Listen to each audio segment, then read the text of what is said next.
Shishisha.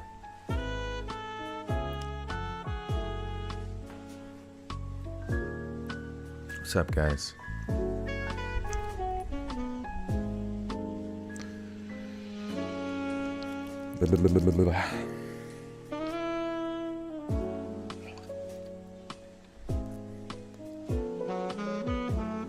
How are you today? I'm good.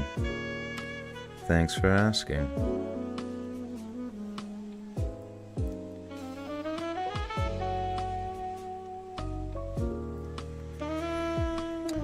What'd you guys do today? On this fine Wednesday.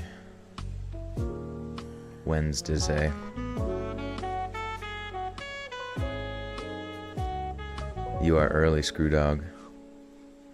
Shayla. Did you like the Super Bowl halftime show, Joel? I mean, it was whatever. I don't really give a fuck about Kendrick. I mean, I thought his first album was good, and the one album, To Pimp a Butterfly, was good, but I thought that, like, whole song about Drake and stuff, I thought it was just, like, a parody album, like, specifically made to, like, troll, you know what I mean, to, like, for the whole beef or whatever the stupid fucking shit. So the fact that like, I found out that was, like, an actual in earnest album that he made and, like, won Grammys and shit, I'm just like, what? Where was the... I mean, I don't know. I guess I haven't given it, like, a proper listen, but, like, just on listening to it at first glance, it just, like, didn't have any soul to it, I guess. You know what I mean? I figured, like, a diss album would not really be considered full content. You know what I mean? Hey, Christine Baker, welcome back for 7 months. Glad to see you too.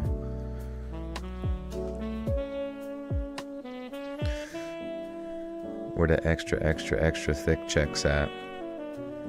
Gonna have to check the hospital. You got me through so many rough times, man. Thank you. You're welcome, man. Good to see you.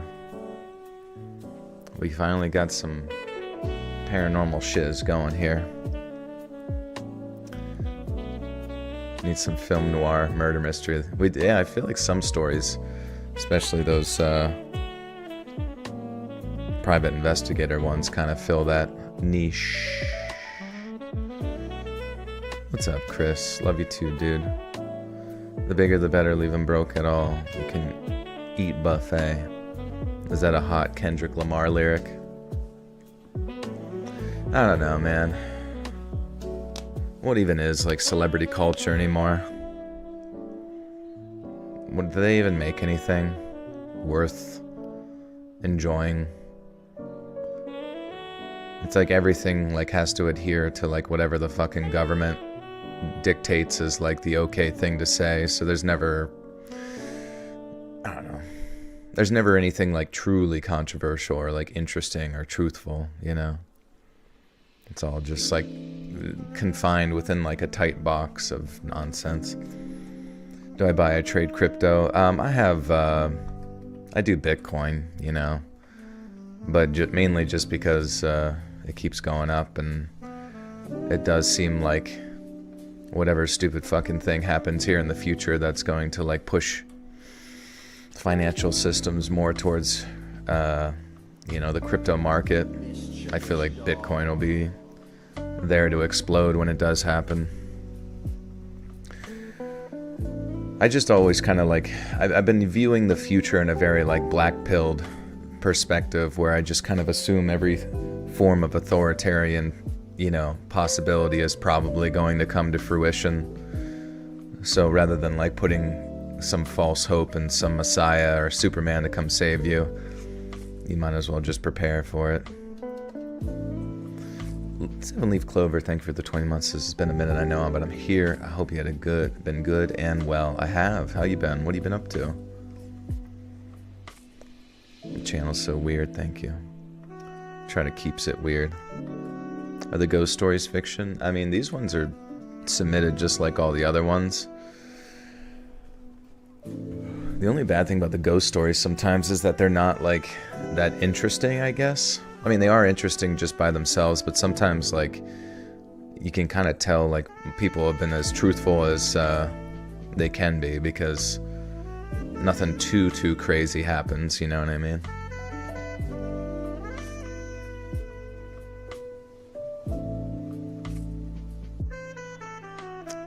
Why the elevator music? Because we're going up. Up. I don't know. I just wanted some jazz. Change it up a little bit. Ease into the vibe a tad. Hope I have an awesome year. Thank you.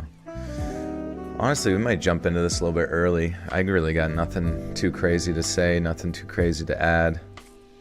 Unless you guys have anything you want to talk about. I mean, obviously, feel free to bring it up anyways, because we'll probably get to it.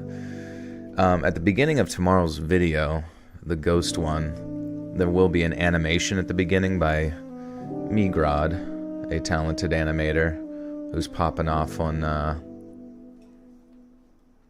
TikTok right now. So I'll leave their link in the description of the video. Be sure to go follow them, but obviously there'll be some sound effects and whatnot. And if it is kind of annoying, be sure to skip it. Have you seen Kanye and Bianca Sensory Grammys? No, what is it? Do you like bossa nova? I always found it super relaxing. Is that, I assume that's jazz. I'm not familiar, to be honest with you. I got a short story. When I was 13, I was half asleep and rolled over my bed and saw a pair of glasses floating on my pillow like someone was wearing them. Nothing much of it felt sleepers. That's awesome, though.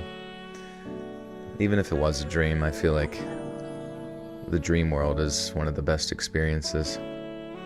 Oh, one thing I did want to kind of look up was someone told me that people within dreams were like communicating. David, thank you for the 5 sister. I got a question. Do you think Bigfoot got a commission with Sasquatch bar soap? I hope so. And if he didn't, I hope he throws poop at their door. And this guy, thank you for this, says stay cool, cool cat. Thank you, I will. Cool as a cucumber. I want to say thanks for giving me some wild dreams. You're welcome. Christine, thank you for the 7 months. Says happy Wednesday night, Buttersocks. Happy Wednesday night. What's up, Charles? Next morning, I realized they looked exactly like my great-grandfather's glasses he was wearing in a picture. Oh, okay, nice. That might have been him just coming to say, what's good?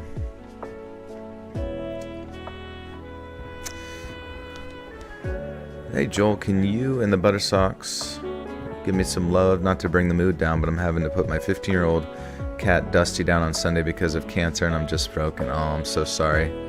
Hitsabasa, yeah, we can give you as much love as possible here, but thank you so much for the 10, and I'm very sorry to hear about your kitty cat. Hopefully we can take the time to celebrate the time that you had with them. There was some study. Was there a study about people being able to communicate with each other via dream? There have been studies of inter-dream communication, the idea that people can communicate with each other while dreaming, especially in lucid dreams, while the idea has been associated with folklore. Study on two-way communication in lucid dreams. Researchers at Northwestern University. Hey, Kenneth Martz, thank you for the big 20. Very, very kind. If you have a message there, Kenneth, please do at me with that. Oh, wow. And Tia with a 20 as well. Please bring back the UT99 theme music. What's that one? Oh, Unreal Tournament. Let's look for it. Let's get a quick listen in, shall we?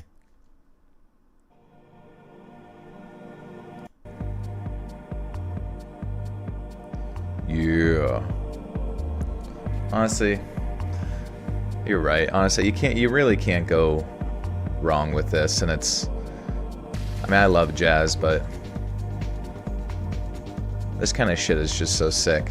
It just, no matter like how you're feeling, it's always going to make you feel better. Whereas sometimes jazz kind of takes you further in. But thank you so much, Kenneth and Tia, for these big $20 donations. Thank you again, Hitsabasa. Appreciate you guys. Very, very kind. That is good shit. There's a movie about that, Joel. It's Inception by Christopher Nolan. Yeah. Inception was okay, but I don't know. There was something where it felt like it was very like rulesy. You know, it was very like focused on the rules of engagement related to like dreams. And I just feel like the dream world is kind of a ruleless land. You know what I mean? Like there's a more recent like movie. It's like an anime. What the hell was it called? Paprika. It's like an anime about dreams. And that one kind of like blends and crosses like the realm between like reality and dream, you know, in like a very like surreal and almost like confusing type of way. But I feel like that's probably what they should have went for a little bit with Inception. Otherwise, it was just kind of like Tom Hardy picking up a rocket launcher and being like, or a grenade launcher. He's like, you gotta dream bigger.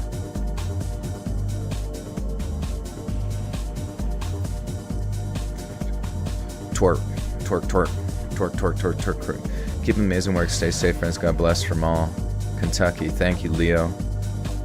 Love you too. What's up, Jennifer? What's up, Liz? What's up, Radio? I just wanted to, we got another few more minutes. We'll kick this off.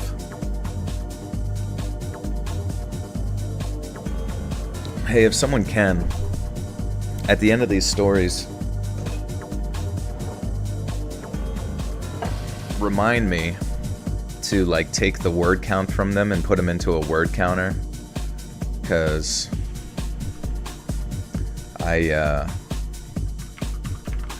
would like to see how many words we're at and make sure we get to the set amount. Doom. Just watched Against the Ice, pretty great movie. Interesting. What's up, Hanny? Really think you would like bossa nova. It's Brazilian jazz, I think. My parents used to play it when they would host cocktail parties in the 70s, and my sister and I would spy. That's awesome. How long I've been making these vids? Since 2014. It's kind of crazy. You squat 110 pounds yesterday, dude. Nice, Meg. That's awesome. Keep going, baby. Keep going. So you're doing this whole stream with a Patrick Warburton voice, right? You've been practicing.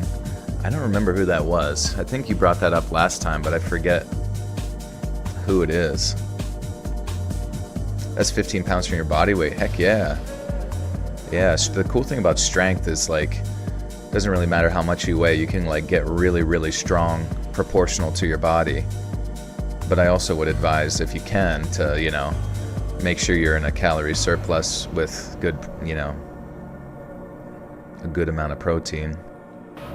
Maybe like, I guess for your weight, like closer to like 80 grams of protein a day if you're trying to grow. I have a distinct memory of being a kid in Italy, having scary stories down on my iPod Touch and listening to you when I didn't have Wi-Fi. Oh, that's crazy. The most distinct memory. Boom, ba-boom, boom, ba-boom.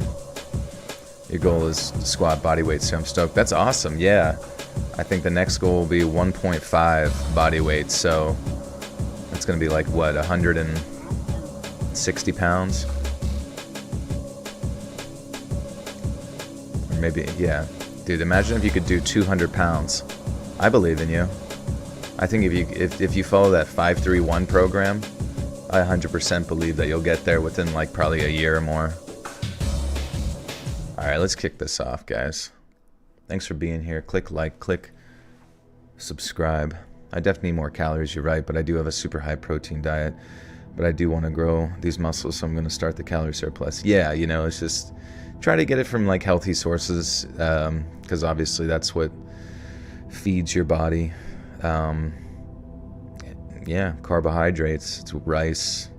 You know what would like could grow pretty quick would be like dates. Do you like dates? The pitted dates. Those are a lot of calories that you can get in, and they taste pretty good.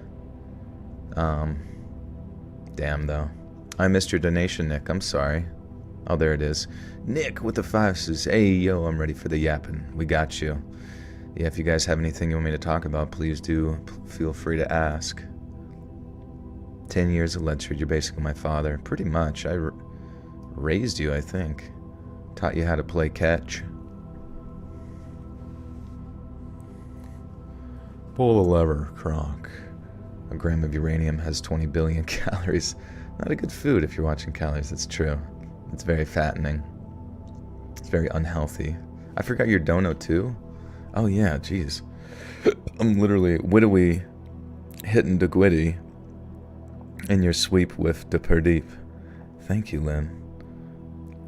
Widowy. It's pretty funny, like, at the gym, there's like kids classes or whatever, and just like my buddy's son is there, and there's a pretty big kids class, to be honest, and I just look over at him as they're like making their way to do some, like, you know, exercise activity or whatever, and he's just hitting the gritty as like he's making his way over.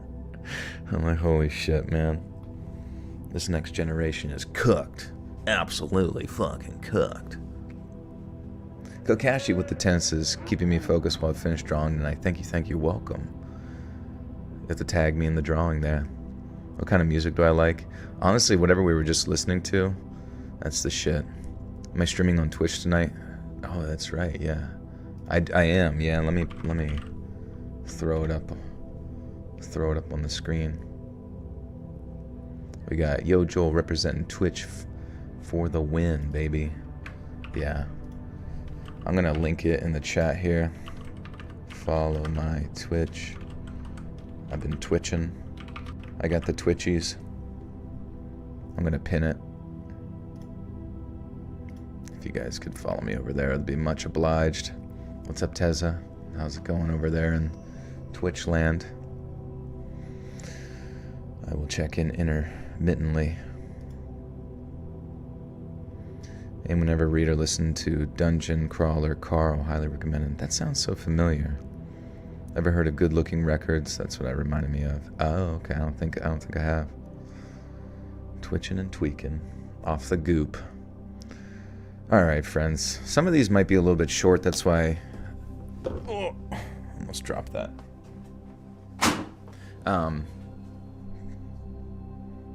Oh, yeah, Brock Warburton. Yeah, we're gonna be reading a couple of stories tonight. Yeah, you're gonna wanna listen up. These are scary. But yeah, I wanna just make sure we get all the word count tonight and all that kind of stuff. So be sure to remind me after we finish each story that to count up those words.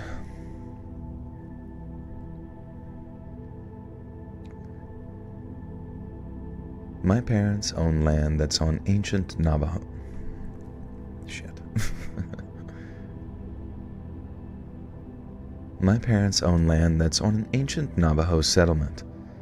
And last night we heard strange growling and yipping. We assumed it was dogs going after our neighbor's cats. We live in the country, so this is pretty normal. My dad grabbed his flashlight and a pistol. He walked down to the noises, and I ran around grabbing all of our cats. One was missing, so I grabbed another big flashlight and decided to walk around. Now, from my front porch to the left is my neighbor's house where my dad was with his gun. To the right was another pasture that we own, and this is heavily wooded at the property line. I shined my flashlight, looking over this pasture for my cat, and I was looking at the wood line, and that's when I saw it. It wasn't like those fake ones that are all white and weird. Mine, or my skinwalker, looked like Navajo folklore. This thing had a pelt over its head, its face pale and white, very deep white eyes with black iris, and its body was hidden. I immediately go into panic mode, looking back, turning up the flashlight, and it was gone. Not even 5 seconds later, super far away, I heard something, and it wasn't right. It sounded like something trying to mimic a human. It just didn't sound quite right to my ears. I heard something scream help with an ear-piercing volume, and the hairs on my neck stood up and my heart dropped. My mind was frozen and I just refused to move. I knew the rule. The further they sound, the closer they are, and my flashlight never stopped moving. I was horrified. My dad was too far away to tell, and I didn't want to yell and make things worse. And once my dad came back, I begged him not to go outside, and I wouldn't tell him what I saw because I knew that he was still looking for the other cat that I was. He started yelling because he didn't understand what was wrong and why I was so scared, and he grabbed his shotgun and ran out to look for the cat. He came back 10 minutes later and told me to tell him. Oh, okay, about what had happened. Literally unpacking. Where'd you come from? Were you in Japan? Deep white. Yeah, I don't know. The deepest of white.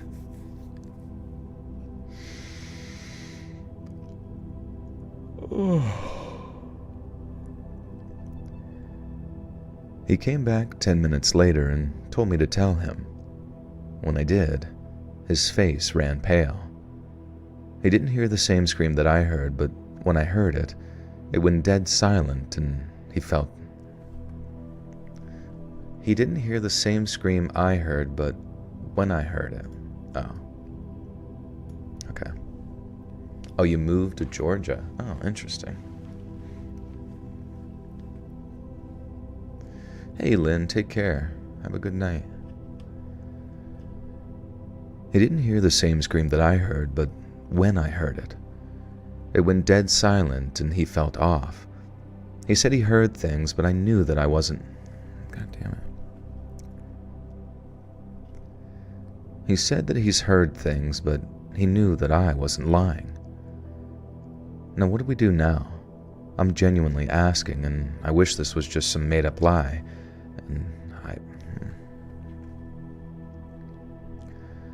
But what do we do now? I'm genuinely asking for help.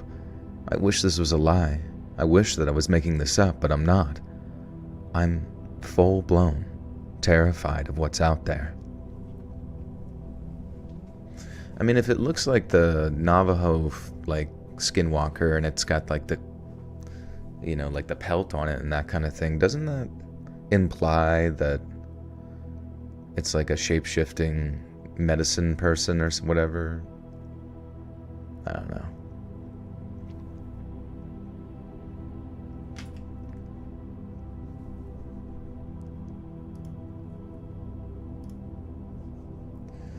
Doom. Alright, well. One of my best... Oh, that's right. I gotta throw it in the word count.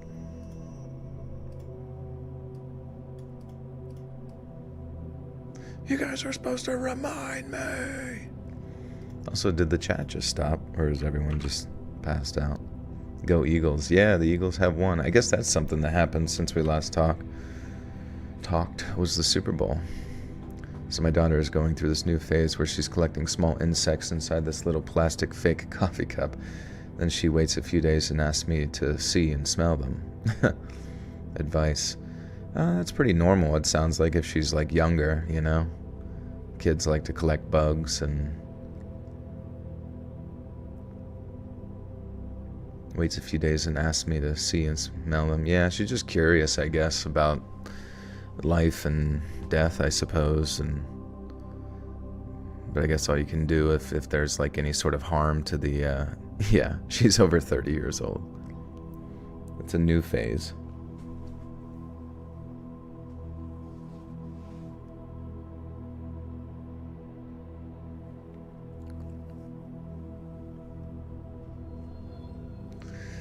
Don't we all like to sniff bugs?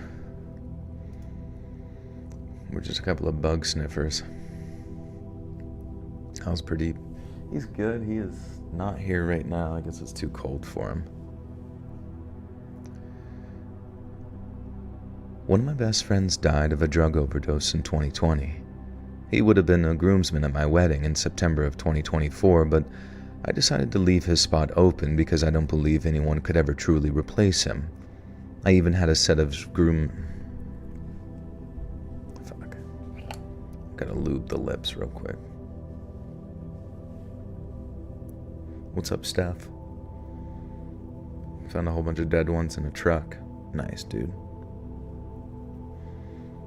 They're already dead bugs she collects and keeps. Oh, interesting. How would you say she was? Soon she'll be dissecting them.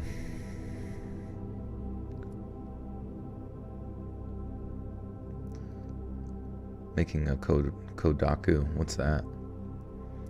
She's gonna sew the bugs together to, like, she's gonna combine the parts to make some sort of terrifying bug creature. During the planning, okay.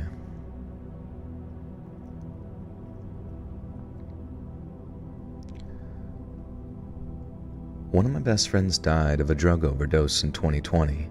He would have been a groomsman at my wedding in September of 2024, but I decided to leave his spot open because I don't believe anyone could ever truly replace him. I even had a set of groomsmen presents set aside to give to his dad when the wedding was over. During the planning for my wedding, a strange thing happened where the veterinarian's office I recently switched to turned out to be the one his parents used when he was a kid, and my fiancée, now wife, has a cat with the same name as his childhood dog. After we switched to his vet's office, my friend's dad started getting emails and automated text messages about his family dog that had passed away almost 10 years prior. When he went to the office to figure out what had happened, the vet's office didn't have an explanation as to why he got the notifications. They said, "It's an automated system. There's no reason why you would have started receiving those when they're supposed to go to this person." And this is when he figured out that I had recently started using this vet and that my wife has a cat with the same name as his deceased dog. He was immediately convinced that my friend was messing with the vet's computers trying to reach me. His dad called me and asked if I had any major life events happening, and I filled him in on my fiancée and that I was getting married soon. And he broke down crying and said, "I think Nolan is pissed that he can't be at your wedding." I struggled mentally throughout the wedding planning process because of how much I missed my friend and wished that he could be with us. A few weeks after the wedding, around my birthday in November, I had a vivid dream that I was helping a mutual friend of Nolan and I move from one house to another. When I exited the house to load up another car with boxes, Nolan was standing at the car holding the package that was his groomsman present. He held it up, smiled at me, and turned to walk away. I tried to run after him in my dream, but I couldn't run, as if my feet were glued to the ground. He walked off into the distance, and when I couldn't see him anymore, I woke up already crying. I am convinced my friend visited me in my dream to thank me for saving his spot on my groomsmen party.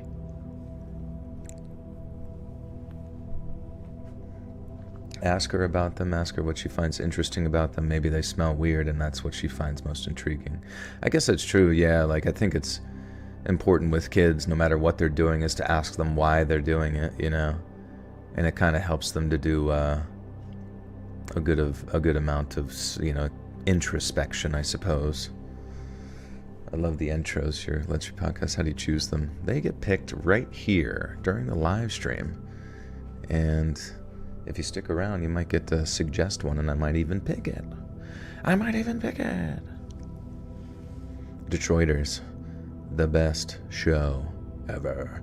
Did you see that Tim Robinson and what's his friend's name? I forget. But they had a commercial at the Super Bowl with like an alien getting like squished inside the door for like Tostino's pizza rolls. It was kind of like perfect, because that's kind of the whole point of Detroiters, is like an ad agency and like bad commercials. There really weren't that many good commercials at the Super Bowl. Your Eagles did win, yeah. Eagles look good. It sucks that Saquon Barkley didn't get any sort of big breakout runs or anything like that, but it really seemed like the Chiefs had committed very heavily to shutting down the run, which is understandable. Unfortunately, they couldn't really shut down the pass. There was a conspiratorial part of me that was like, oh, maybe they just like allowed the Eagles to win or something this time, or like maybe they just allowed them to play out their, you know, their game like normal, so that people continue to trust the NFL. A double conspiracy. You thought it was a decent group of ads? I don't really remember any of them, though. I just remember the one with the guy had, like, a cowboy hat made of, like, his own head. Sue Latouche, thank you so much and welcome to the Buttersaw Cult. You now have access to bonus content.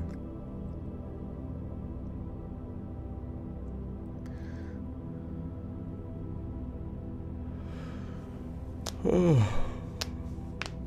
All right. So, a friend, I'm going to copy paste this to see how many words we got there. So that puts us at 869. Shit, we got a lot of ghost dreams. Seems like a lot of people's, like, the dream world and the ghost world seem to coincide in some weird way. They were expecting Saquon to run, but they couldn't stop Jalen Hurts' runs. True.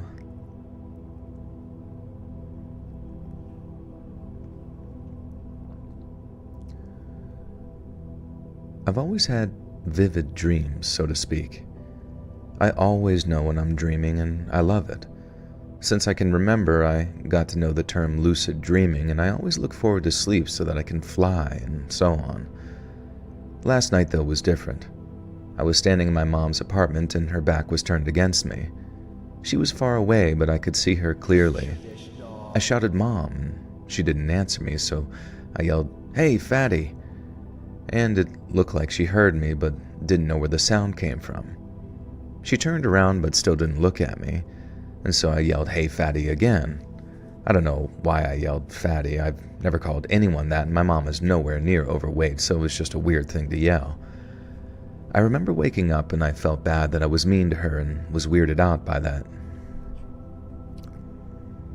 Man, this is tough. Hey, Caden, welcome to the Buttersaw Cult. You now have access to bonus content. Thank you. Guys, if you get bonus content tonight, be sure to go check out the playlist where you can listen to everything bonus about it.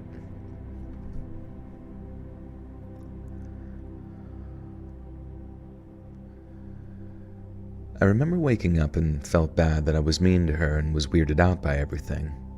I told my husband, and he was laughing, saying, "Who cares? It was just a dream." My husband is nowhere near spiritual and doesn't believe in anything supernatural. I still called my mom just to talk to her, and the first thing she said after I said, "Hey, Mom," was, "Hey, honey, I had the weirdest dream. Someone yelled something at me, and I think they called me fat." She was on speakerphone, and my husband's jaw dropped, and I started shaking. I told her it was me. It wasn't a dream. If I didn't have my husband by my side, I would have gaslighted myself because I would think I was going crazy. But what is this? I've had dreams where my grandmother told me that I was having a baby girl. I didn't know that I was pregnant, and my grandma died at my birthday, so I've never met her. And she was right. It was a girl. I was pregnant, and it wasn't planned. And my daughter was born after her birthday.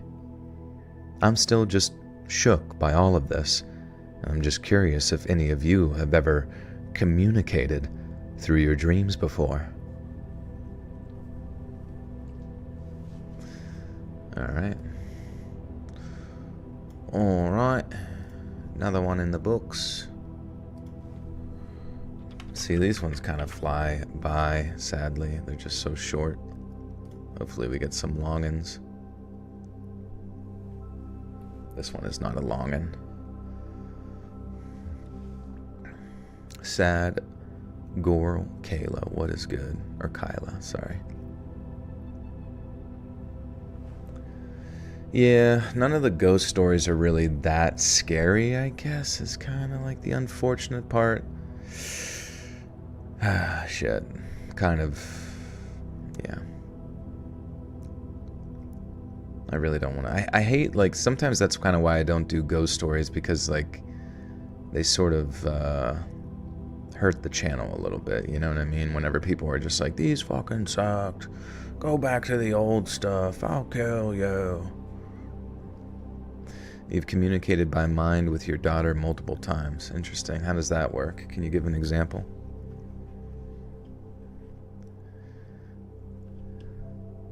My boyfriend just told me this happened, and he said it happened within the last week. Our house is haunted, but this is freaking me out. I usually sleep on my left side, facing away from him in bed. On one particular night, I'd fallen asleep facing him while he was awake on his phone. He sat up for a moment and looked at me before realizing my eyes were wide open and I was trying to mouth something to him. He kept asking what? Huh? But I wasn't responding. He shined his phone screen on my face and my eyes were closed. My mouth was slightly open. But when he moved his screen light, he saw my eyes open and I was mouthing stuff to him again. He got so creeped out he almost slept on the couch, but decided to just face away from me and fell back asleep. And this has me rattled. The stuff in our house doesn't usually freak me out, but this has me pretty shaken up. His vision is good, even in the dark. I sleep with my eyes open sometimes and it's creepy, but it's not wide open, and it doesn't stop once the light is on. I don't know what this could have been if it wasn't his eyes playing tricks on him, and I'm not convinced it was.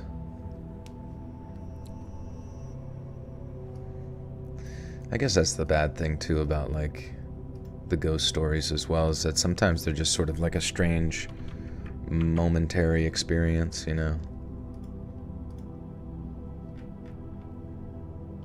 But that does sound creepy when you think about it. Xbox Series X or S so I can start my YouTube channel in case I can't find a job with college football 2025. Nice. Yeah, I'm not really sure. I don't really have Xbox or anything like that.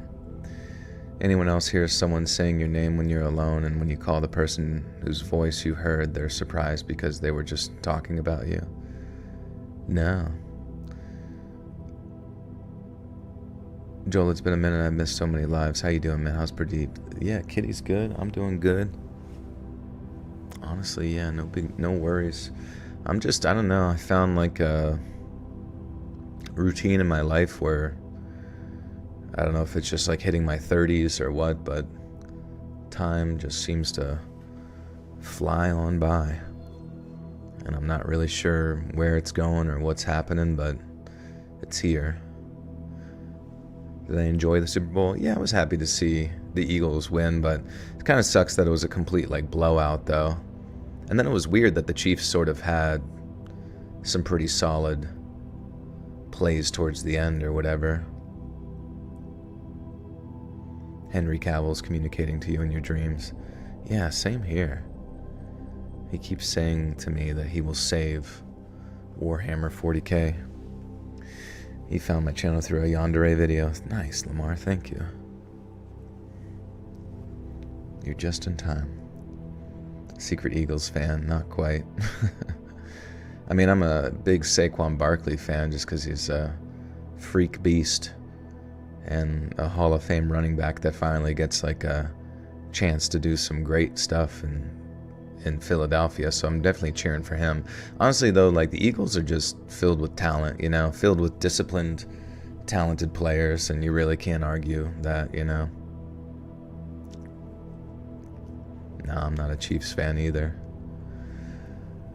I mean, at the end of the day, when I really sat and thought about it, it's not like I dislike Mahomes. It's not even really like I dislike Travis Kelce that much either.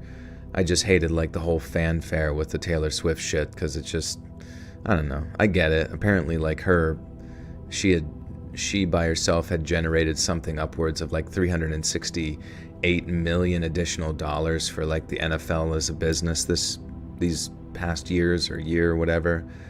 But I just don't give a fuck, you know what I mean? I just want hard-nosed, honest football. This channel means so much to me. It's nice to always come back to your videos. Once summer rolls around, I'll be on the lives more. No worries, Charlie. Hope school's going well for you. Yeah, and Taylor got booed. That was pretty funny. I mean, everybody's sick of it. Like, you know, you see with Eli Manning and Peyton Manning, like talking about the game with Bill Belichick, and then Taylor Swift face comes up, and Bill Belichick's just like, ugh, just like rolls his eyes, and it's pretty much like how everybody is every time they see her. It's just like, who fucking cares?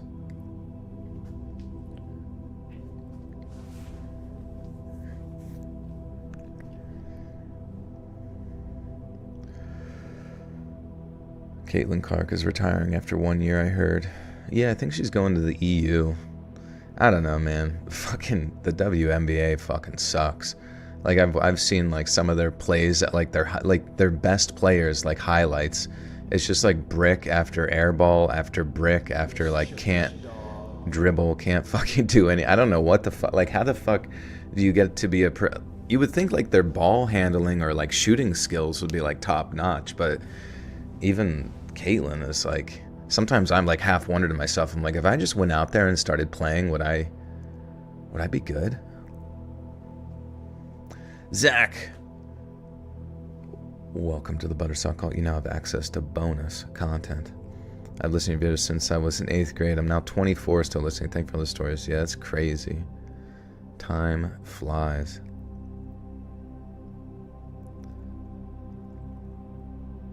You heard of Anthony Edwards? I have not, no.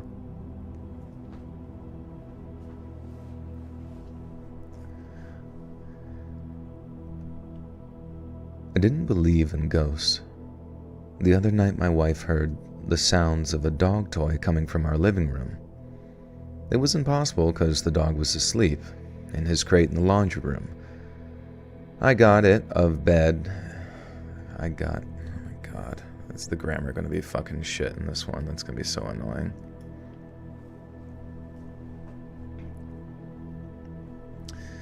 David Blaine looks like his voice is putting his face to sleep, yeah.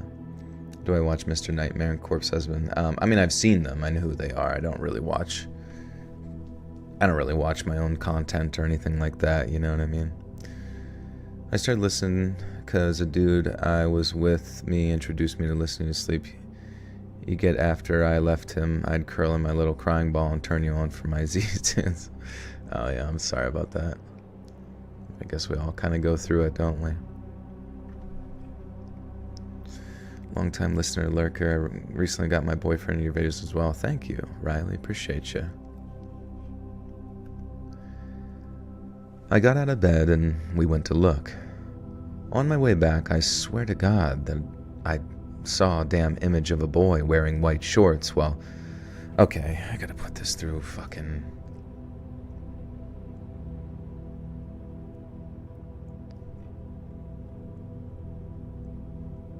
I'm just gonna put this through ChatGPT to like edit the grammar. This is fucking crap.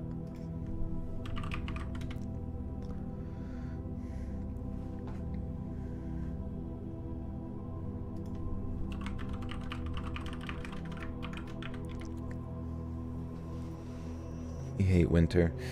Me too, dude. I'm pretty over winter by this point. It's only February. And at least where I'm at in Pennsylvania, it's gonna be winter like May 1st. May 1st is usually when you're like, okay, you're like looking around, you're like, I think we're good to exist outside.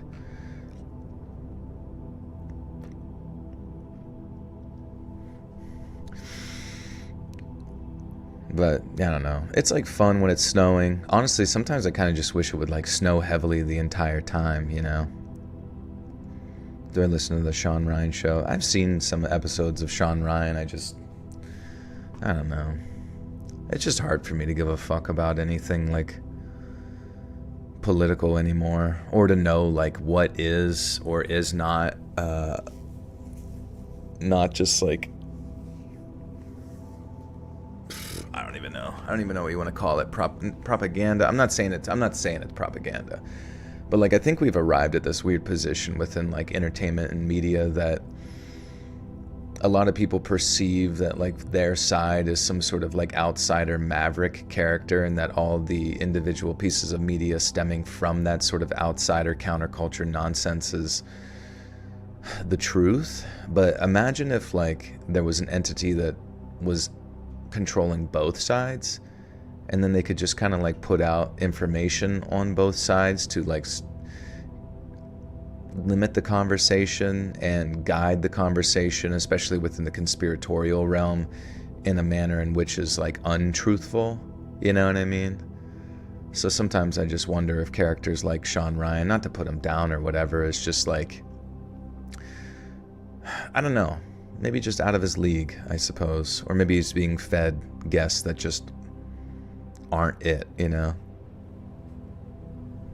But at the same time, what the fuck do I know? I don't know shit either. Spiritual entity or human? It would be human. I mean, whether it goes up to a spiritual level, I have no idea. But I don't know. The way I look at things, it's like we kind of exist in this very strange concept of like left versus right paradigm. But that shit has been around for a long ass time in the United States. And it's, you know, permeated outwards everywhere else as well. Like, how easy is it once a nation becomes like divided by left versus right? Is it to just take over both sides? Yeah, and to have like controlled opposition and convince everyone to fight with each other, that one side is like the truth tellers and the other is the evildoers, you know what I mean? Like, it's just, when in reality, you know, the truth is not to be found in either side, you know? You're just being led down the same fucking path anyways. Wart. And that's kind of where I'm at right now. I just can't. Maybe it's too easy to think that way, to kind of compartmentalize everything into some overarching conspiracy, but I just cannot for my life imagine that if there are like intelligence agencies out there with like next to no fucking oversight for almost like 100 years, that they wouldn't by now have the narratives already completely at least guided, you know what I mean? At least like have the trenches dug out, you know what I mean? Because beyond that, it would almost be disappointing. It would almost be like, you'd be like, well, you're not a very good intelligence agency, are you? If you haven't like at least tried to play both sides.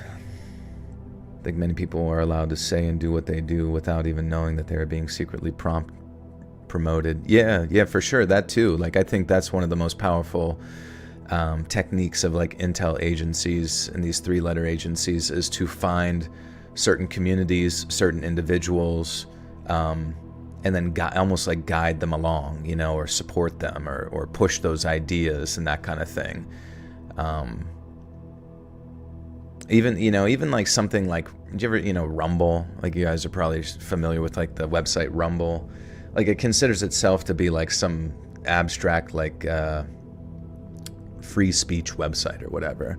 But I've always kind of secretly wondered if maybe wouldn't it make the most sense to create a website or a series of like websites that operate more as like sort of like a limited hangout type thing, where you can kind of consolidate all of these like sort of conspiratorial types to kind of gather data and information both on who they are, who's saying these things, because they would be in many ways to the government, I guess, the biggest threats, I suppose, both as far as information goes. But then you could also like collect all the data in which they're talking about, just to see what everyone is communicating on in regards to that stuff. So I don't know. I just don't trust any of it. You can only trust yourself, really, at the end of the day. You can only trust those around you, your family, your community. Because if you sit there and like, put your faith into some politician or somebody, you're just going to be like, it has to operate the same way that like a spiritual messiah does, and it's a cult. It's essentially a cult on both sides. And like, a cult is always going to lead you down a direction of drinking the Kool-Aid and essentially dooming yourself. So why doom yourself and just don't give in to any of it? You know what I mean? Isn't that what Facebook is for? Yeah, I don't know. Facebook is just for like boomers to argue about the dumbest shit you've ever heard. The group that straddles both sides. then you have truly decent, honest, loyal people who aren't perfect by any means, but overall, ultimately, I do believe in, I don't know. It might feel good. I think the one thing about these like political narratives is it oftentimes gives you a sense of purpose the way religion had previously. It creates a worldview. It helps you conceptualize history. I mean, if you sit there and think about it, like when you think prior to like your birth, even if it's 10 years prior to you being born, in many ways it does feel some fashions like ancient history. So you don't really know what occurred back then, but it does help people a lot to just sort of like have a unified concept of everything that's occurring around them. And I think that's what political theory sort of allows people to do, is just kind of like make sense about things, make them feel like they can trust the people around them more because they agree about really mundane, pointless shit, social shit, that at the end of the day you have almost little to no control over.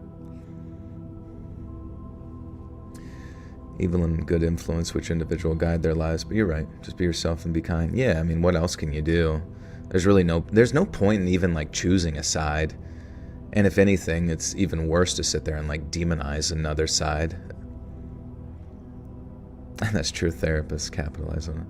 The world and internet has only gotten more and more greedy, capitalistic. Google, YouTube, the quality has all gone down for the sake of marketing. Yeah, money to be made. The key is to figure out what is important to you, i.e. social justice or the environmental, and then do something about it. Action trumps words always. Well, that's true too. I mean, but don't be led astray. Don't allow the social justice or environmental stuff, force your hand to like hurt someone else, you know what I mean? Because there's a lot of like dangerous paths especially within the environmental and social justice stuff that I think has divided so many people to like hate other people. Like, I think the weirdest thing with like a lot of social justice movements is to like, I'm hating you because I perceive that you hate. And it's like, how are you going to heal? How are you going to like fight hate with hate? And most of the time you're kind of just like saying that other person hates to justify your own internalized hate that you just need an excuse to like let out. You know what I mean? So I think you have to recognize that darker part of yourself as well, is that you don't gravitate towards certain movements just so that you can like utilize them as guilt-free methods in which to like put down other people or limit them. You know what I mean?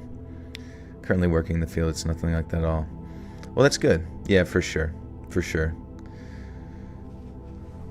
Just don't, drag other people down in your pursuit to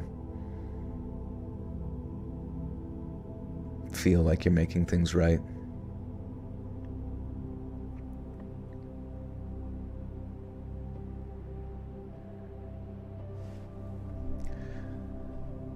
I didn't believe in ghosts. The other night, my wife heard the sound of a dog toy coming from our living room. That was impossible because the dog was asleep in his crate in the laundry room. I got out of bed and went to check, and on my way back, I swear that I saw a goddamn image of a boy wearing white shorts and white shoes with black tips. He was sitting with his face buried in his knees, and I just said, nope, and ignored it, and went to bed. I don't mess with ghosts. Fuck.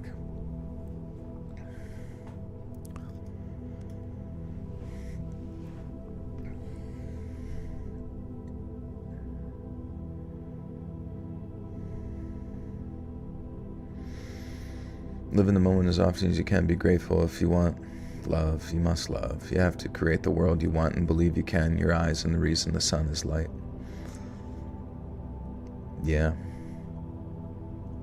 The crap part of people nowadays is it seems they can't stand on their own hills of opinion. There's always something to influence them one way or another.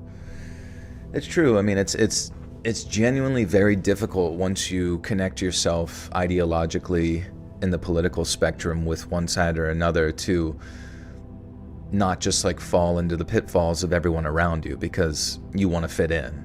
Because there's so many like aspects of like the left and people on like the left-leaning side as well as the right that whenever you deviate from any of sort of their like dogmatic teachings or ideas or have any questions pertaining to anything, it's like you're a threat to their power structure, you know what I mean? And that you're a threat to their dogma, and they'll treat you poorly about it, you know? Might even go as far as to, you know, pinch your cheeks, you know what I mean? And it's just it's fucking lame. It's not a good way to think. It's not a good way to operate. It's no different than religion in many ways, in the way that those religions can fall into groupthink and very, very negative actions.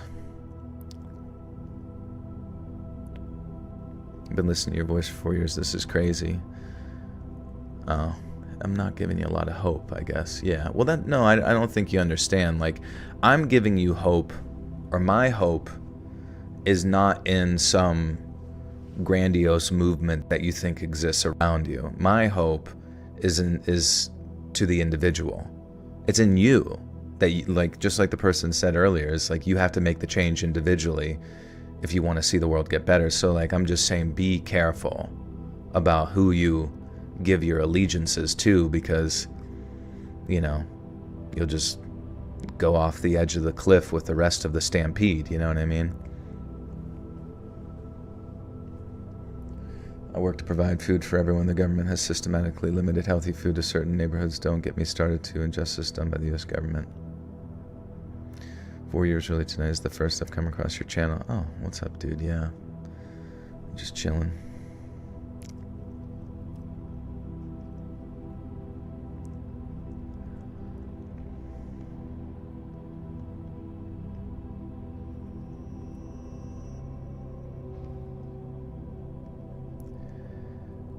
I didn't share this with anyone because when I was growing up, the movie Ghostbusters basically taught me to just not mess with ghosts. And 20-some years later, I still remember that advice. Then, a day later, my 4-year-old suddenly had a new imaginary friend named Daniel, who only comes out at night. She said that he had been playing in the living room and sleeping on the couch for the last couple of nights, and I asked, "What does Daniel look like?" And she responds, "White shoes, but black on the fronts. White shorts. He wasn't feeling good the other night. His belly hurt and he was crying." And now I'm sitting in my room, questioning reality. Now, just to add to this, I inherited some furniture about 4 years ago. It had been sitting in the spare bedroom ever since, and within the last 2 weeks I started refinishing the pieces. About 6 to 9 weeks ago, I remodeled the room. There was a lot of junk left over from my wife's grandmother, and most of it ended up in the closet where Daniel says he lives. We lived here for about 4 years, and before that, my wife's grandmother had lived here since at least the 1960s. We don't know much about the house before that. The records are very unclear. Some facts I figured I'd mention, since I've been asked quite a bit about this. Was I sleep deprived when I saw the figure in the living room? Honestly, no. I was pretty coherent. My wife had me thinking someone had broken in, so I was expecting to have to shoot someone. Daniel supposedly just wants to play and sleep a lot. We have cameras in the bedroom, but nothing is ever caught on video. However, motion is detected quite often, even though nothing is ever recorded, and I always assumed it was just the breeze. Now, a couple of days ago, my daughter randomly said that Daniel went to heaven. It was completely out of the blue. My wife and I had never really talked to her about Daniel. We just figured if we ignored it, it would go away on its own.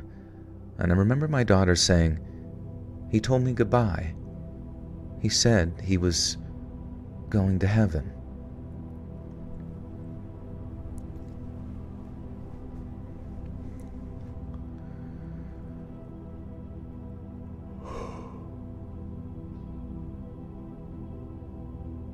What's up, Mira? Yo, you're going to bed. Night, night. Yeah, little kid ghosts are always pretty scary. Oh, something word count. Thank you. That does help.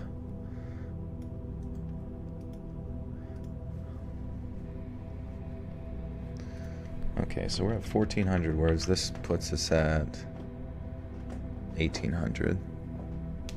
Might have to like throw a few stories in here from somewhere. Your boyfriend Dawson says hi. What's up, Dawson?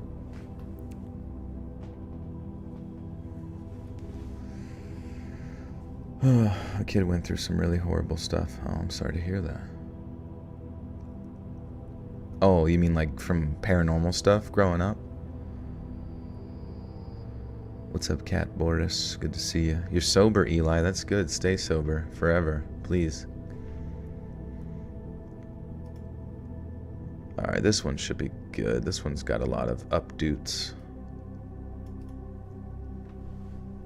Skrilla, thank you. I'm doing good.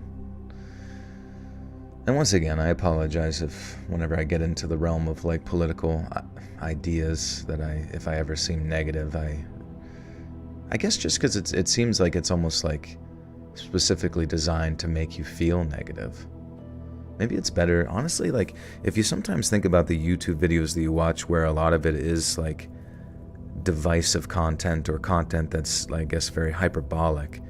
If you suddenly get into the realm of like creative YouTube, like the side that's like just genuine content, or like parts of YouTube that like tell you how to do something creative, or I don't know, discusses concepts or ideas in a more positive light, it is strange how like the sort of vibration that you feel like within your body just sort of shifts to one that's a lot more comfortable, you know what I mean? She had sleep paralysis, and an older lady would come to her and she couldn't move. Oh, that is really creepy.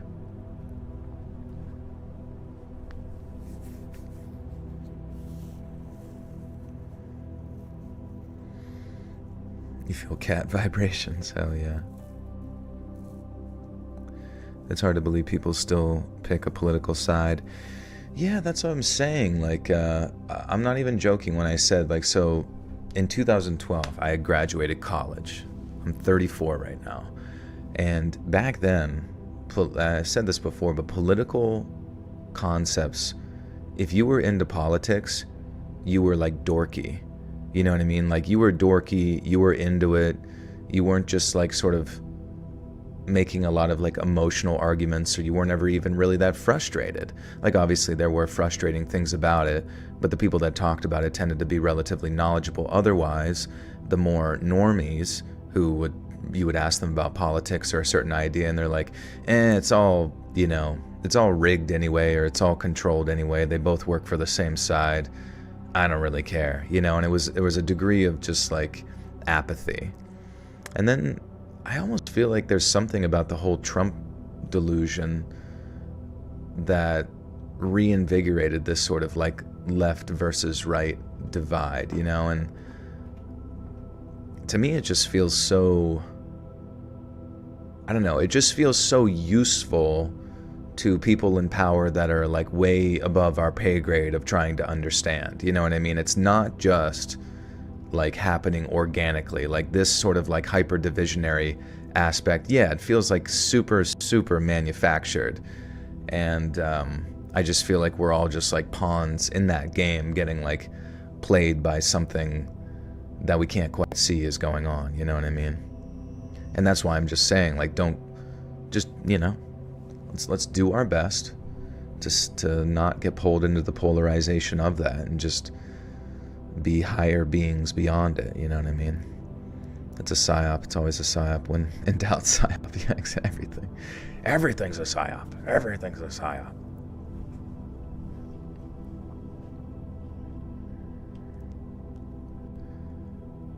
I was around 6 when it happened. My parents had tucked me in for bed. I live in the rural countryside, so nighttime is very quiet, no sounds of cars. It's usually very peaceful. I was laying on my back when suddenly I heard the sound of long nails scratching the wood under my bed. The reason this incident sticks out to me is because I can still remember the feeling of my heart dropping out of my stomach and feeling paralyzed with fear. I was about to call out for my parents when... Oops. Oh, this is creepy as shit. This is a very creepy one. I'll probably have to start with this one after the animation. Hopefully the animation's cool. There's not like a ton of sound effects, but I like kind of left a thing in the beginning that says that there's some sound effects in the first story, because I knew it like pissed people off for the last animation when I did that on the one Reddit thing. I remember being a literal child and watching your popular 2-line videos as a kid, and I was traumatized. That's awesome. Yeah, I remember seeing like something on Twitter or Instagram or something where it was like how to traumatize yourself as a kid, you know, starter pack, and it had like a picture of one of the animations that Axeman did with the two-sentence horror stories, and I was like, holy crap. And it had like something like 5.6 million likes or something on it, and I was like, holy shit. Like, didn't, you know, my content that was made years ago had like a pretty strong impact upon people, and that to me is like pretty sick.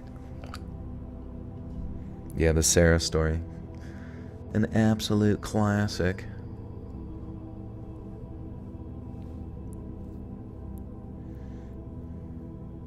Does it hurt your heart when you hear someone say, when I was a kid, I first heard your story? It's like, no, 2000 was only 10 years ago. You couldn't have been. I don't really care. You know what I mean? Like,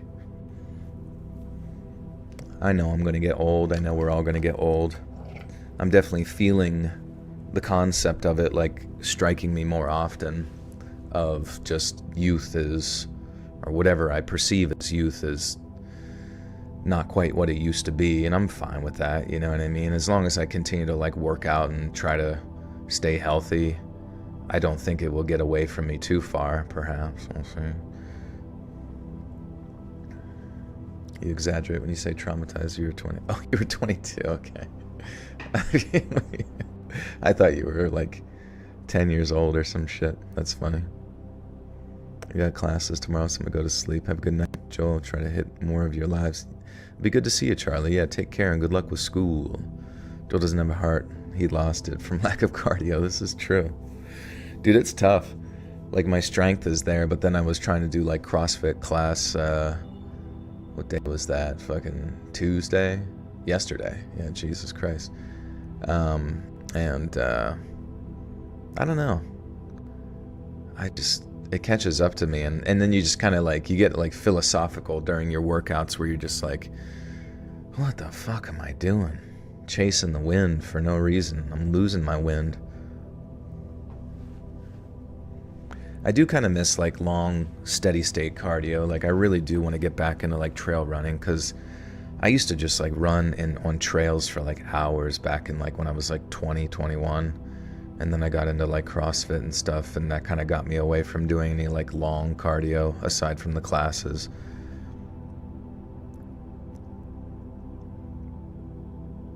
But it's pretty peaceful out there if you ever give it a chance. Just trying to figure out how to spend your midlife crisis. Yeah, I would just try to do something creative while doing some form of exercise consistently. That's really the only thing that seems to like satisfy most people. I would try to be social to a degree, if you can. Maybe you can mix all of that together. You can take a running class with people, or... Oh, that's true. Yeah, go to Japan.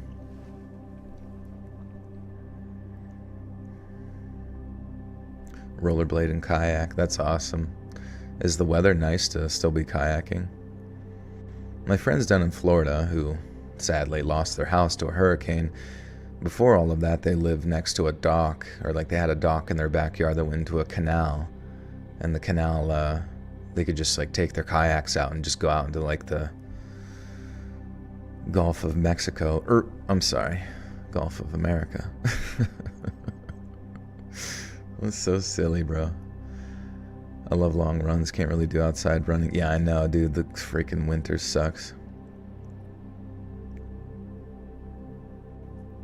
The #1 Aussie paid subscriber. Who did I ignore? What did I do? I'm sorry, Aussie.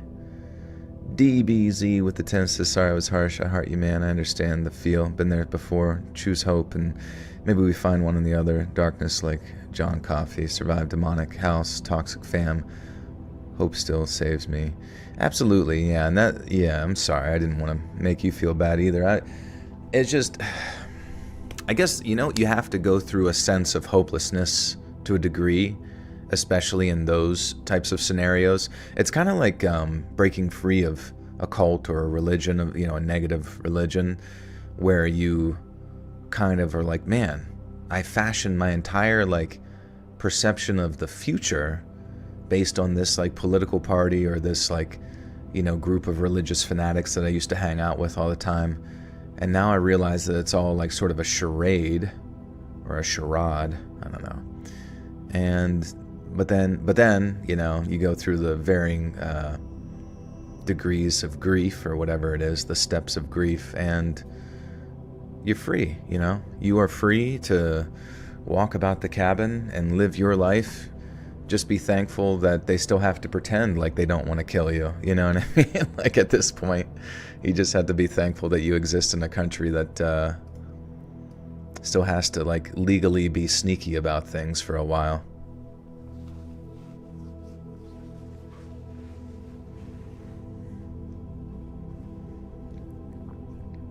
Cult horror story video. Yeah, I got quite a few of those.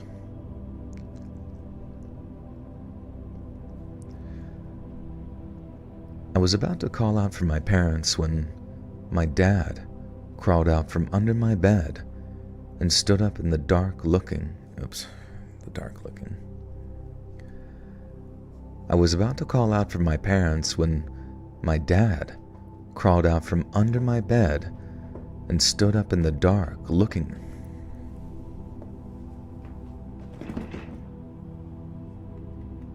Sorry, my cat. He's jumping around, dude. Come here. What are you doing? He wants attention.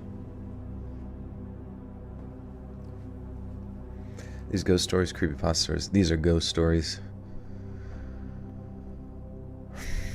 Hey, babes, what's up?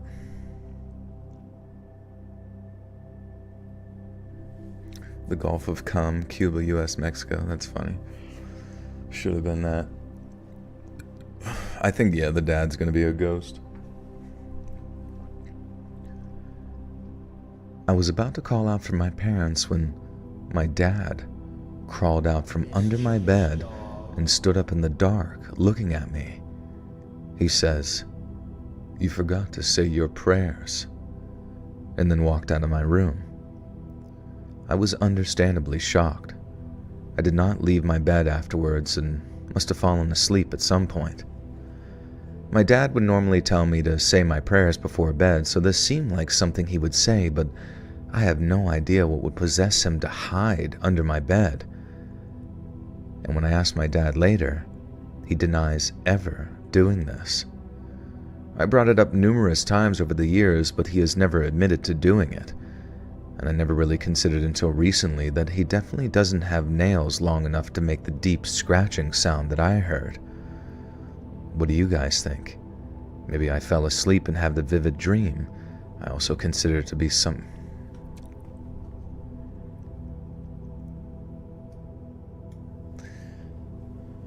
Willow Midnight, welcome back for 2 months, says, hey, been a listener for a while, but now can afford subs, so love supporting my favorite narrator. Thank you, Willow. Hope you're getting some use out of the bonus content there with that membership. Appreciate you.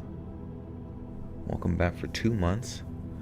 I wish my toddler would fall asleep with your stories like I do. Oh, they don't? Figured they would by now.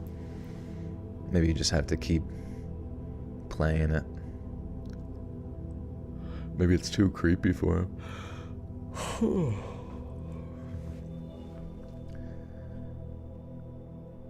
What do you guys think? Maybe I fell asleep and had a vivid dream. I also consider it to be something paranormal, though. And to answer a few questions that I saw frequently, no, I can't remember if I asked my parents about the incident the next morning, but since then I have asked repeatedly over the last 20-ish years, and my dad has never owned up to it. And I believe at this point that my dad couldn't have done it because, one, my dad likes scary stuff and would absolutely take credit for a prank that scared me so bad, and two, my parents had been gone from my room for probably about 10 minutes before I heard that scratching. It's possible that my father could have just stayed behind, but he could not easily fit under my bed without me noticing. And three, he's not really a drinker, so I doubt that he was passed out on the floor or something. I'd like to believe that it was sleep paralysis like many of you have theorized, however, that would be my one and only time experiencing that. There's definitely a chance that it could have been something more sinister, and it's something that I hope I never encounter again.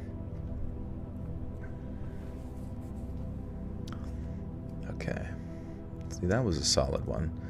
Like, I guess if these, like, some of these stories create, like, a scene in your mind that looks creepy, then you pretty much know that it's definitely creepy. Okay, so that's 2,300 words. Damn. Not really putting a dent. Did you get your magnesium sorted?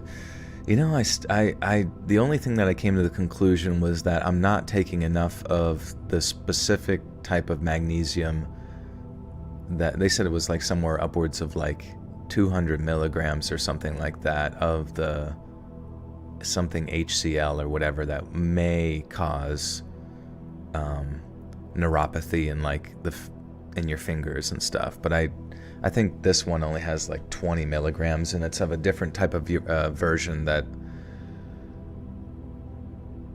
is already broken down or something. I forget what it was, but it was, yeah.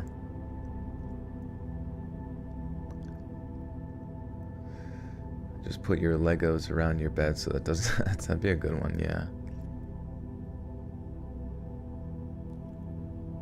Sniper Steve. Who's that? Posted to Reddit, been covered on so many channels. For fuck's sakes, read the ones sent directly to you. I don't know why you're so upset. I read stories from Reddit, like, pretty frequently. Ever played Buried? It's an interactive story, mostly reading. No, I never heard of it. Magnesium glycinate is also better for your gut. Okay. Can I get ad-free stories if I sub? I forget. No, sadly you have to, like, YouTube has both, like, there's membership to get, like, the bonus content and, like, the emojis or whatever, but then there's also YouTube Premium, which is how you get rid of the ads and can listen to, like, videos with your phone off and stuff.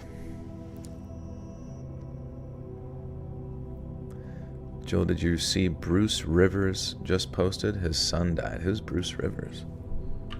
Bruce Rivers.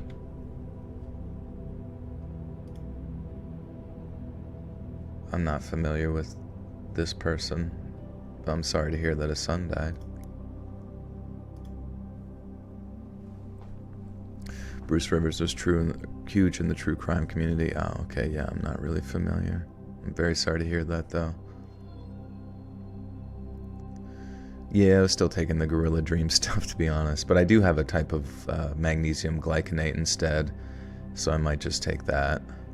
It also has some B6 in it as well. I think it has zinc as well.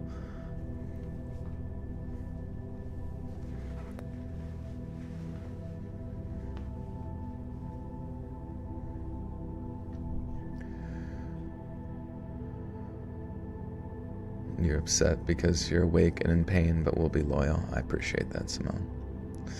And Willow Midnight, thank you for the 5 gifters too. Godzilla's Nuts, Gene Rodriguez, Azazel, DBZ, and Devoured Eagle. Welcome, friends. You now have access to bonus content. Overdose, damn. Oh yeah, drugs, man. Drugs suck. Drugs ruin everything. Substances ruin everything.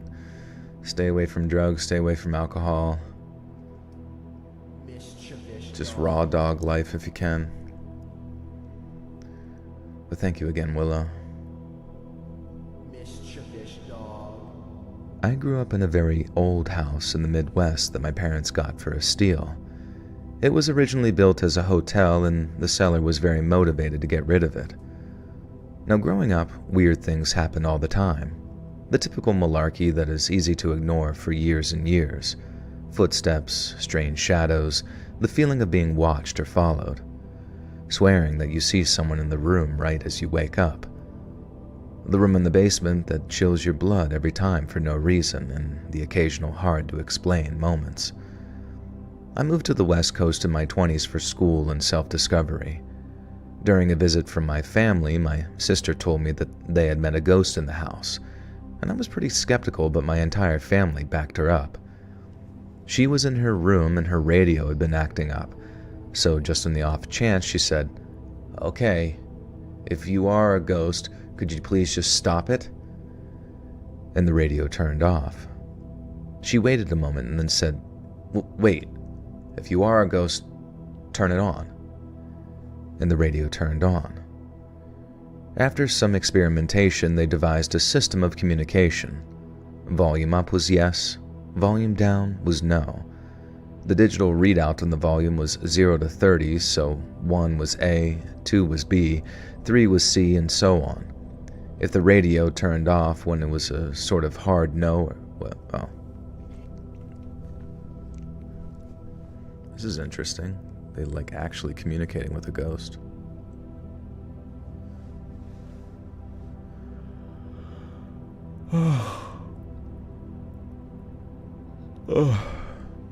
If you're a ghost, please do the dishes.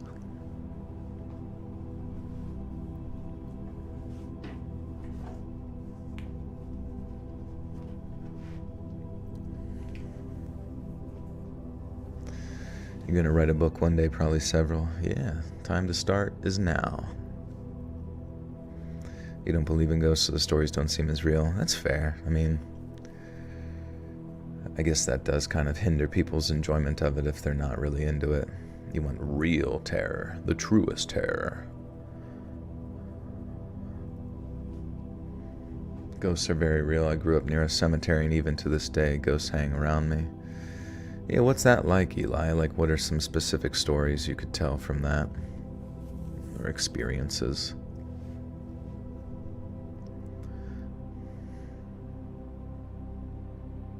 What's up, Christina? How we doing? If the radio turned off, then it was a sort of hard no or off-limits question. And through this system, the ghost had explained that he wanted to be called Jason. He had died in the house in 1905 at age 5 when he was sick, and he lived in the house alongside us with his kind of mother and evil father. When they asked if he loved his father, the volume went to 0 and turned off. In fact, he refused most questions about his father. Apparently, he was the cause of the more malevolent experiences that people had in that house. I was definitely intrigued and went back home that year to visit for a chance to experience this for myself. However, when I arrived, Jason refused to interact with me. I would leave the table and the radio would pop on. My sisters would call me back and the radio would turn off instantly. He didn't want to have anything to do with me. As I thought about this, I remembered an experience I had before moving to the West Coast. I had been lying in bed one night when I felt a hand ruffle my hair playfully. I freaked out. I shot out of bed and turned on the light, pulled out my chest, and overconfidently yelled, "You do not know who I am or what I'm capable of. If you try that again, you'll regret it. Don't you dare mess with me." And then several picture frames on my desk flew off onto the floor belligerently, and I stayed at a friend's house that night. One night on my trip after Jason refused to talk to me, I spoke out loud, "Hey, I'm sorry if it was you who I yelled at that one night. I bet you were trying to play or introduce yourself to me and I got scared. I didn't need to be so mean to you, and I understand if you don't want to talk to me." The radio turned on. "Hey, are you the Jason I heard so much about?" And the volume went up. "Did I yell at you that night before I left?" And the volume went up again and then went back down to a reasonable level. "I'm sorry about that. Can we be friends?" And the volume went up again. It was incredible. He had Oh, yeah, this is an interesting one. Went to a haunted bookstore one time. The basement had a bunch of old wooden furniture. One of the rocking chairs started rocking by itself when we were there, and we got out of there pretty fast. I experienced a lot of spirits, to be honest. Most recent, I saw one walking down the hallway when everyone was in the living room watching the Super Bowl on Sunday. Interesting. What did you see spirit-wise?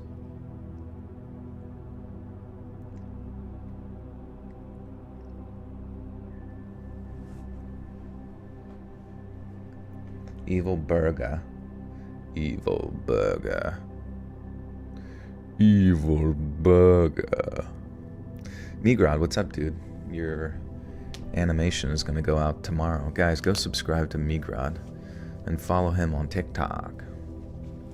He will turn your profile picture into a little cool animated guy.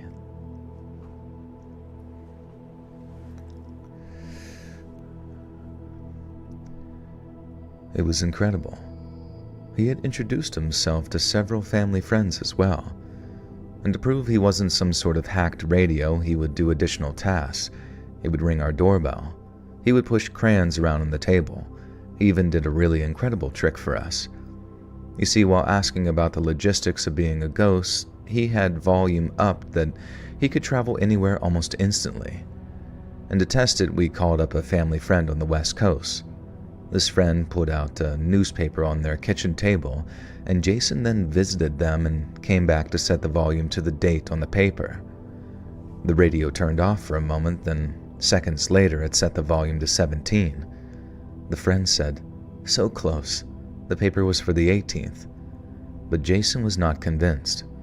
Volume up, volume down, 17. Volume up, volume down, 17, 17, 17, 17. The friend checked again and apologized. "Oh, he's right. I misremembered. It's the paper from the 17th. He refused to answer questions about God or religion, and he gave us a few answers that contradicted as well. He told us that he didn't need to sleep, but he had told my sister a few months earlier that he did. One thing he seemed to know was how long he would be there. Through the volume Ouija system, he told my sister that he would be around until her 28th birthday, then his family would move on to the next phase. At the time, this was a couple of years into the future. And sure, we never heard from him after... Oops, okay.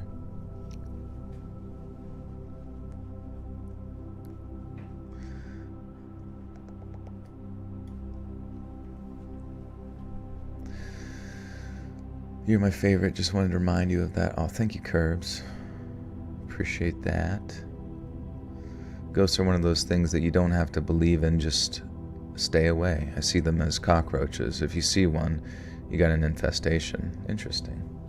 Thank you, Curbs. Corbs. I wish they would come out with another Kirby game that was more like the originals, not like Yarn, you know what I mean? What did I do before Let's Read? I worked in the medical field.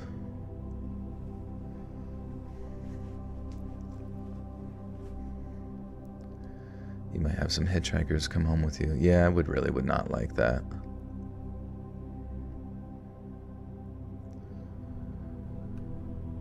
At the time, this was a couple of years into the future, and sure enough, we never heard from him after that. During his time with us, he would occasionally visit our dreams.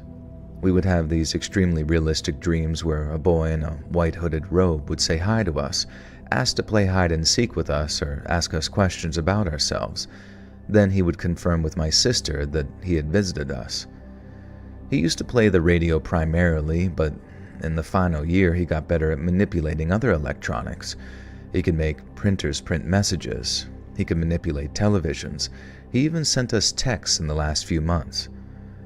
My mother had texted me, "I see you, haha," when I was back in the West Coast a couple of years after. Oops.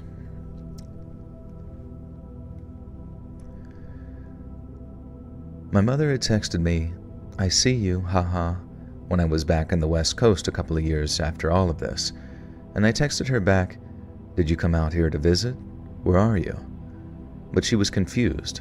She said she was in the Midwest at home, and her phone had no evidence of sending a text with that message to me. I texted back, "I think Jason has sent me a message. Hi, Jason." And I got a reply, "Hi," again, not from my mom. My sister even once got a call with a picture of Obama in the caller ID saying Mr. President, but there was nobody there when she answered and apparently no callback number. The radio confirmed with a volume up that Jason was just goofing around. It was a wild few years with that crazy kid haunting our devices. My family still has that radio out just in case, but it hasn't turned on in years. and my sister is now well into her 30s. I know this will probably be met with a lot of skepticism.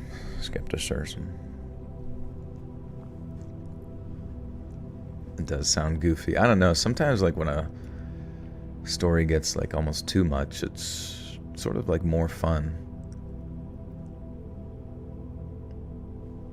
J-Rod, what's good, dude? Hubby in my first house built in 1973. My mom's son and hubby, as well as friends and other family, saw a shadow around 10:30 every evening in the hallway. We didn't say anything until we moved. Oh, interesting. Got a call from Obama.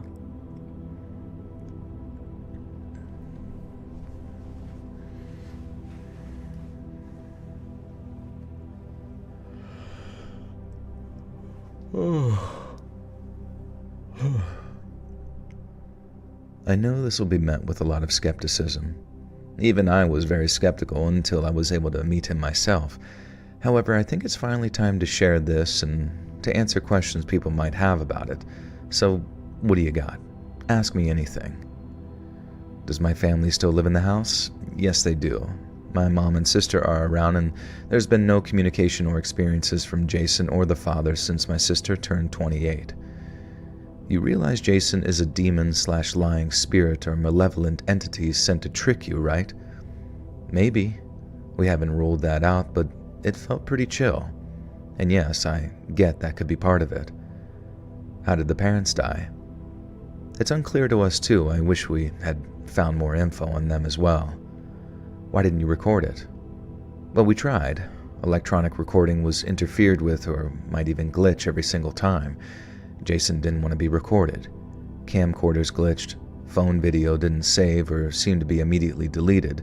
Even audio recordings didn't work around the radio when he was active, or otherwise he would just turn off. Did you ever investigate the history or death records of the house? Did a boy named Jason actually live and die there? We did, and we found a record of a death of a 5-year-old boy from illness. His name was not Jason though, but everything else was in line with what he told us. How did a 5-year-old know how to read, write, and spell? Honestly, I have no clue, but he could. I personally always figured that he had picked up some tricks in the afterlife, but who knows? And others have theorized that if this family had this property at the time, they might have been socioeconomically at the top of the class back then, and he might have received a better education than most kids at that time, and who knows, maybe even comparatively to now. You expect us to believe this crap? Where's your proof? I expect some will believe and some won't, and that's fine with me. I'm not here to prove anything, I just thought it was a cool experience and figured some others would enjoy knowing about it too.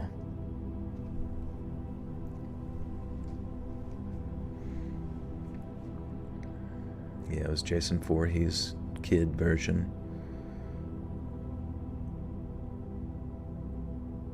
Hey Joe, so you asked a bit ago if having the membership gifted makes more videos from here come up, and it definitely did. Okay, well that's good to know. That's like a nice little promo, I guess. Or a great way to like promote to previous listeners. Alright, we're gonna add that to the word count. That was a longer one, thankfully. Alright, 3,800 words.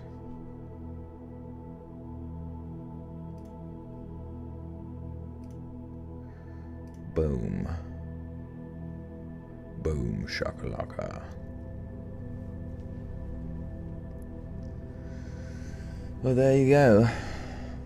Now 10 of you will get way more of my videos sent into your inbox. Who knows, maybe if I gift everyone in here a membership, it'll be worth the investment.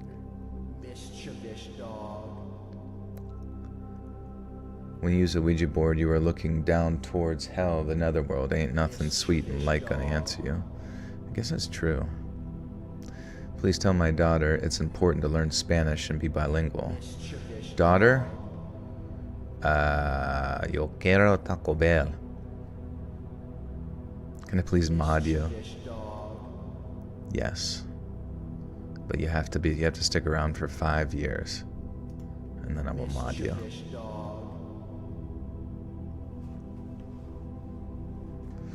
Alright, my family met a ghost, interacted with for years. Okay.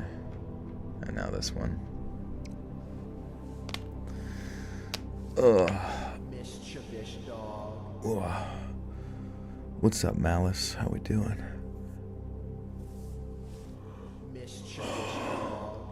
She loves Taco Bell. Dude, Taco Bell rocks. Just don't eat too much of it. Or you and your toilet will be best friends forever. It'd be so funny if, like, toilets talked whenever you pooped in them. Like, oh, thank you. I've been waiting for this all day. So generous of you. Josh DeOzzy, thank you for the gifter too. Betty, thank you, Josh. And welcome, Betty.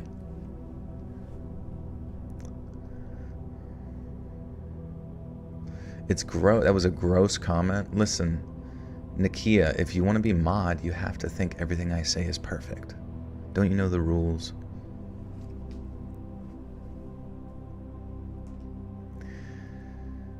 If my ball could talk, it'd be screaming bloody murder. Okay. So this just happened tonight. My son's birthday is today, and we are currently quarantined due to being exposed to someone who was sick. And since we had to cancel our plans, we decided to take a drive. We love just driving around in the country and hiking and tressing about. We went to an old church/Masonic lodge. It's now not used at all. That is hometown famous for a big goat statue mounted on top of the steeple. The statue was a gift from someone in Dundee, Scotland. It's a very old place. No one was around, so my son and I decided to look around, and we got to ring this huge brass bell by pulling a rope. My boyfriend and other son were far away from us in the empty parking lot, and we left, and they were amazed at how loud the bell was. Now anyways, we kept driving and exploring until it got dark. My oldest son said that he wanted to stop at the graveyard, then go and ring the bell one more time. It's his birthday, so I said, "As you wish, my darling." And we walked the graveyard, paid respect to the extremely old graves, and even picked up trash. We always do this when hiking and exploring. Then just down the road, we went back to the goat church. The church. "Mommy, Daddy, I'm going to church."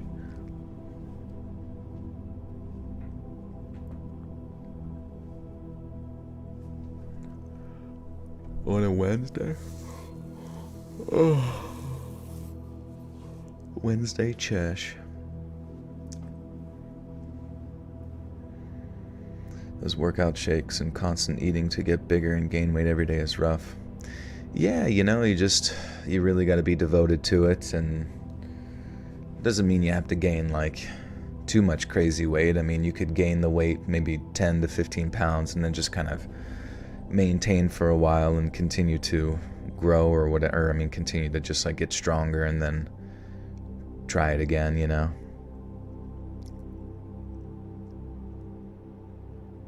That's why you just do steroids, YOLO. Yeah, I think the worst part about steroids is that if I don't do them, but from what I've heard, it's like it messes with your emotions. You get all these like terrible, back knee and acne and all that shit. Then you could potentially have like puffy breasts, like the gynecomastia. So you get like your boobs grow from like the excess estrogen from the testosterone breaking down. And then what are some other terrible ones? I think your sleep is bad. Yeah, I don't know.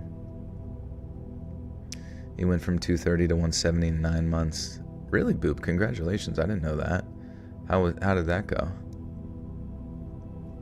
Or how did you do it? And what did that feel like?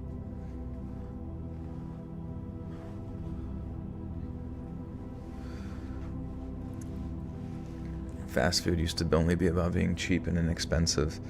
Who knows, maybe it becoming more expensive will make you not want to eat it.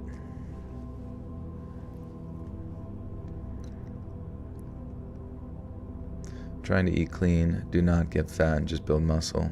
It's a job. It is a job, yeah. I admire your dedication.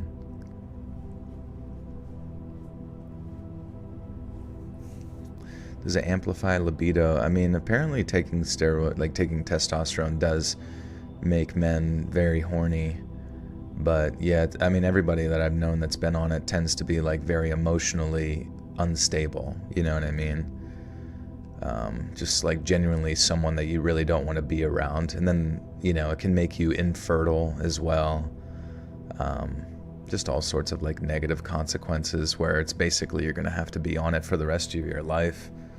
And then obviously enlarged organs, enlarged heart, potential complications related to cardiovascular issues. You know, it's just, is it really worth it? And everybody that I've ever heard that started on steroids, when they look back on it, they're like, I wish I never started.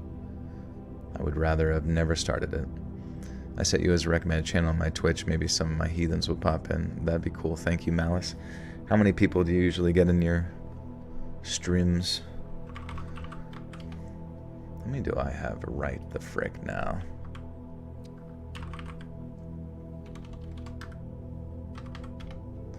Over there we have 9 people watching. Let's go. Twitch on the TV, YouTube on the phone, baby. Sorry.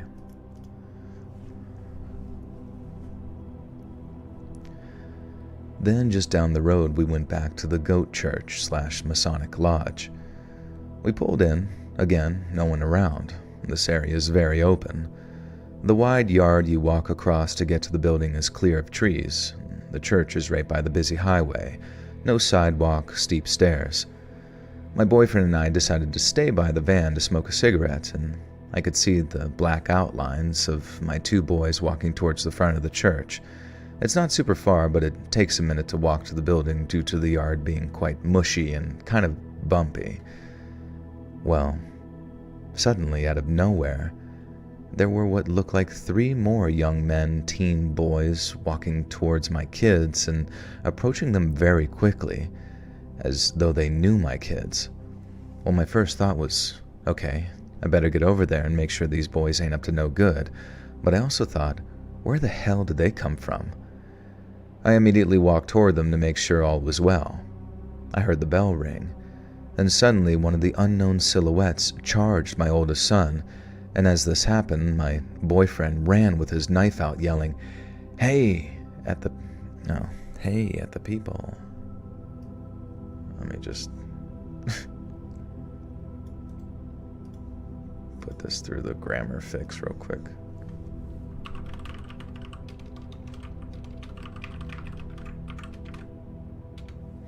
Hey at the people.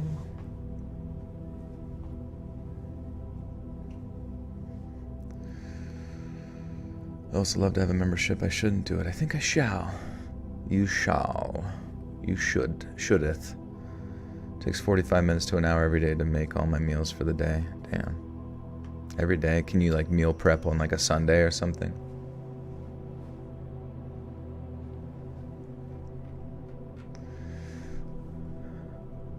Then suddenly, one of the unknown silhouettes charged my oldest son. As this happened, my boyfriend ran with his knife out, yelling, hey at the people. He ran around the corner to approach the group, and I followed behind him, but I wasn't as fast. As I reached the steps, my boyfriend and my kids were already running toward the car. There was no one there but my family, and I asked, where are they? They just shouted, go, run, go mom, run. And I repeated, where are those people? As I ran. There are no people, just go, they replied. So we did just that, skedaddling back to the car. On the way home, we, of course, talked about this very insane experience the entire time. We saw 3 people walk up to my kids, right next to them. It almost looked like they had planned to meet them there. They were walking as a group until one suddenly started running toward my son with intent, like I said, but my boys never saw them. There was no one there. There was no way they couldn't have noticed them, though. Nowhere for them to hide afterwards. The area is completely open with no hiding spots. The boys also described how when they reached the steps, everything felt very dreamlike. They got nervous and quickly rang the bell before my boyfriend got to them. Both of them rang it. This brass bell is old and loud, and it can be heard far and wide. But even though both boys rang it, I only heard it once, and I saw 3 people disappear. On the way home, my boyfriend and youngest son felt nervous, very negative, and scared the entire time. But my oldest son, the birthday boy, and I felt excited with no sense of malignancy whatsoever. My oldest... God damn it. Ugh. Why did they tell them to run then? If there was nothing, they didn't see anything.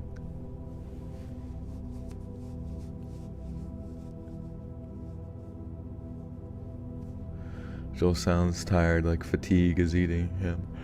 I don't know.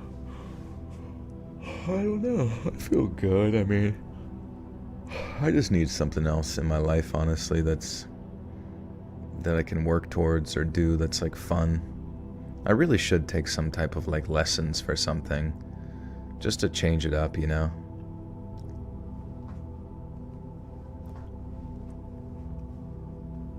Oh, scary Valentine's. I can't believe I completely forgot about that holiday. I'll have to look into it. Maybe we can scrounge some up, but I guess it will be too late by the time. Actually, that would have been perfect for tomorrow. Or today, rather.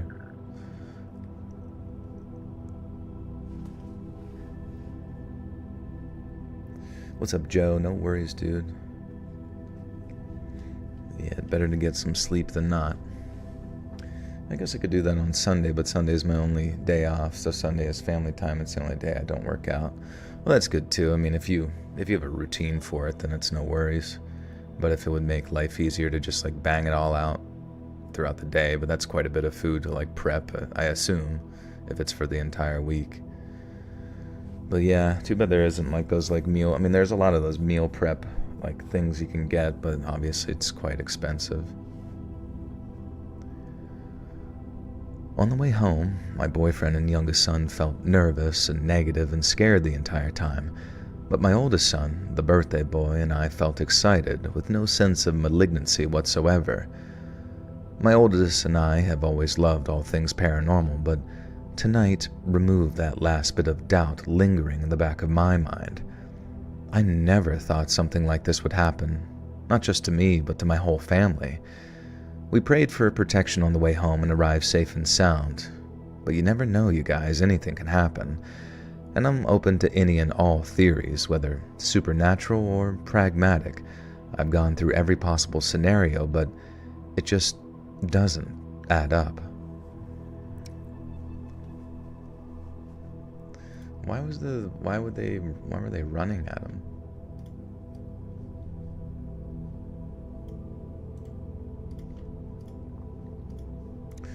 Word counter. Alright, we're at... Oh, that's a big jump.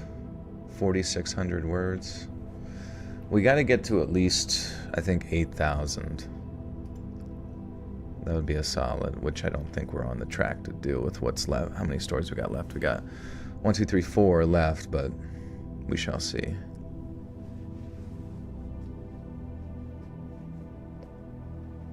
Microdosing marriage. Oh, man.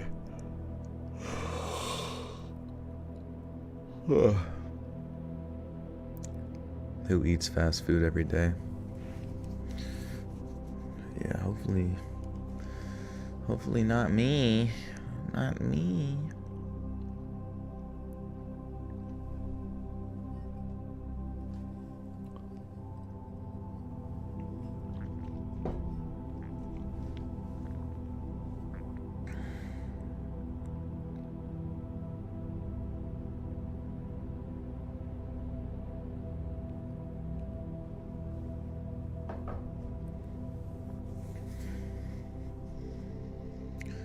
I'm on that catnip. Alright. A woman in black watched me sleep for 2 years. That sounds creepy.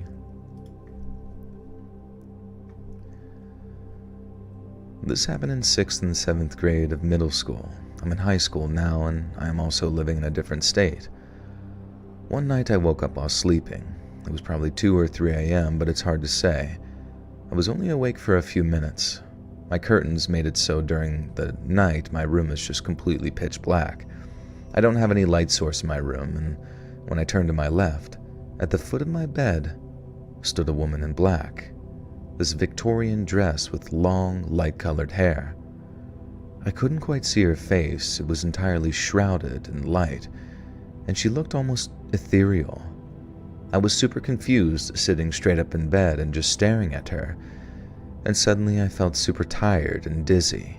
A wave of warmth washed over me, and kind of like the feeling that you get when someone hugs you.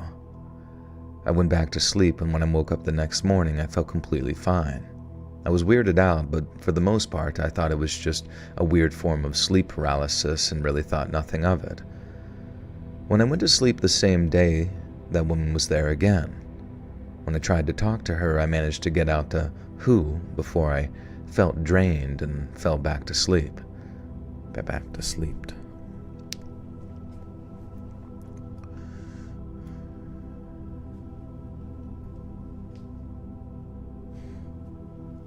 Low-key, last week when I woke up for work at like 5 a.m., there was some random-ass guy sleeping in my second bedroom on the floor. Interesting. What, was he like a drunk or something? Or what was the deal there?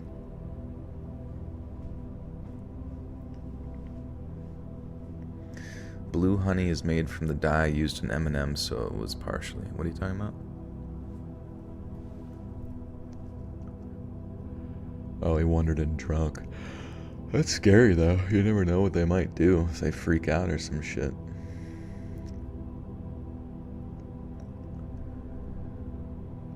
When I tried to talk to her, I managed to get out to who before I felt drained and fell back to sleep.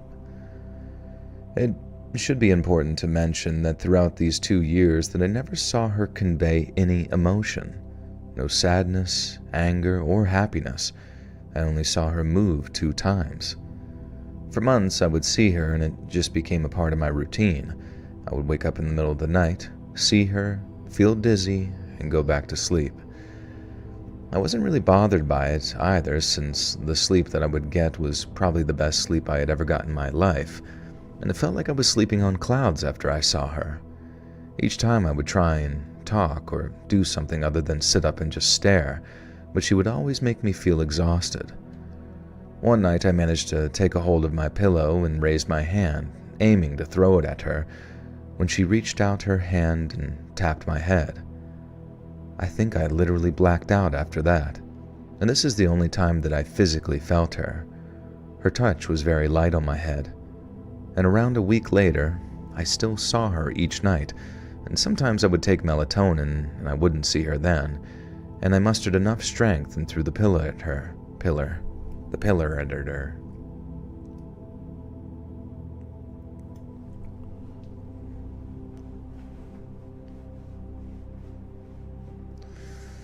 Some farmers didn't know why the bees were making blue honey. The bees were getting into the factory and getting into the ingredients. Oh, okay, interesting. That's kind of awesome. That's a lot of blue, though, to grab. The pillar. He went and grabbed his pillar. Dude, honey is so awesome. I wish, like, those, like, types of, like, natural sugars wouldn't be processed by your body, I don't know, as easily into fat as, like, other sugars. You know what I mean? I wish you could just sit there and just eat an entire jug of, like, natural honey, like a bear, and just be totally fine.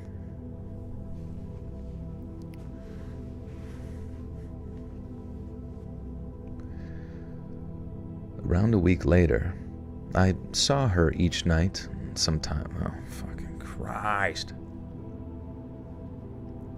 Sugar is sugar, I know, this just sucks. They should make good sugar. Booger sugar. Around a week later, I mustered up enough strength and threw that pillow at her. And like I said before, she was still emotionless. It went through her body easily, which scared me in the moment. This is the only time that I felt fear during the night with her. And while I was freaking out, she reached over and swiped at my shoulder. I couldn't feel it, but a few seconds later I felt so dizzy that I was nauseous.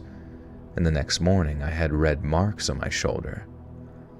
Like I said, this went on for a long time, And at this point, I just let her make me go to sleep, and I just kind of lived my life with her. What could I even do? I don't really remember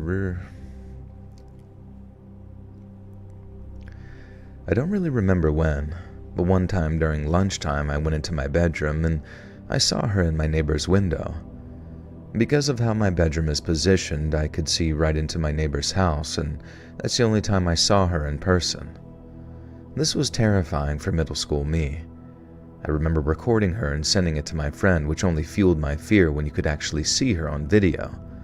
Once I caught, see, dude, why do people even say this shit? People are gonna ask, like, where's the fucking video?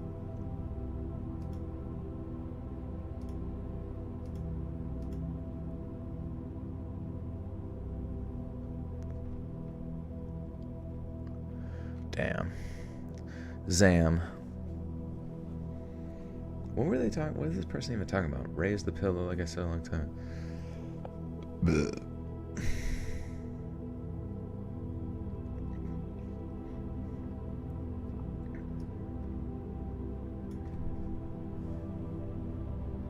Where's the video?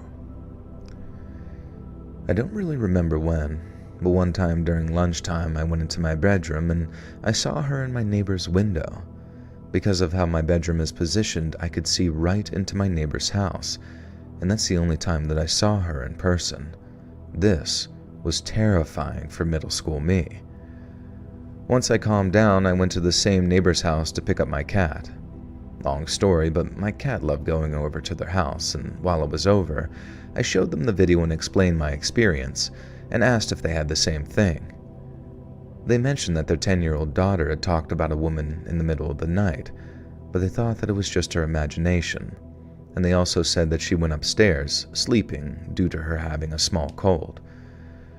After this, I never saw that woman again. This happened in the summer of 7th grade, and since this, I've moved from that house. Maybe she found a new girl to haunt, or she was angry that Maybe she found a new girl to haunt, but I just want to know what the hell she is. It wouldn't have been good evidence considering how bad I was shaking. I recently told my friend, the pastor, she was adamant it was a demon. Whatever. It was a demon. A demon. A demon. After this, I never saw her again, and this happened in the summer of 7th grade. And since then, I moved from that house. Maybe she's found a new girl to haunt, or was angry that I was talking about her. I recently told my friend, who was the daughter of a pastor, and she was adamant that it was a demon. I never felt any ill intent from her, but I'm open to really any answer. It could also just be my imagination, which I guess looking back wouldn't surprise me either. I am a little schizophrenic.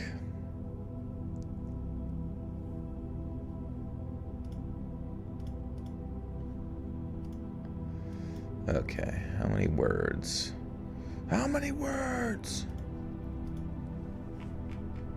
Just a little. Alright, that puts us at 5,480.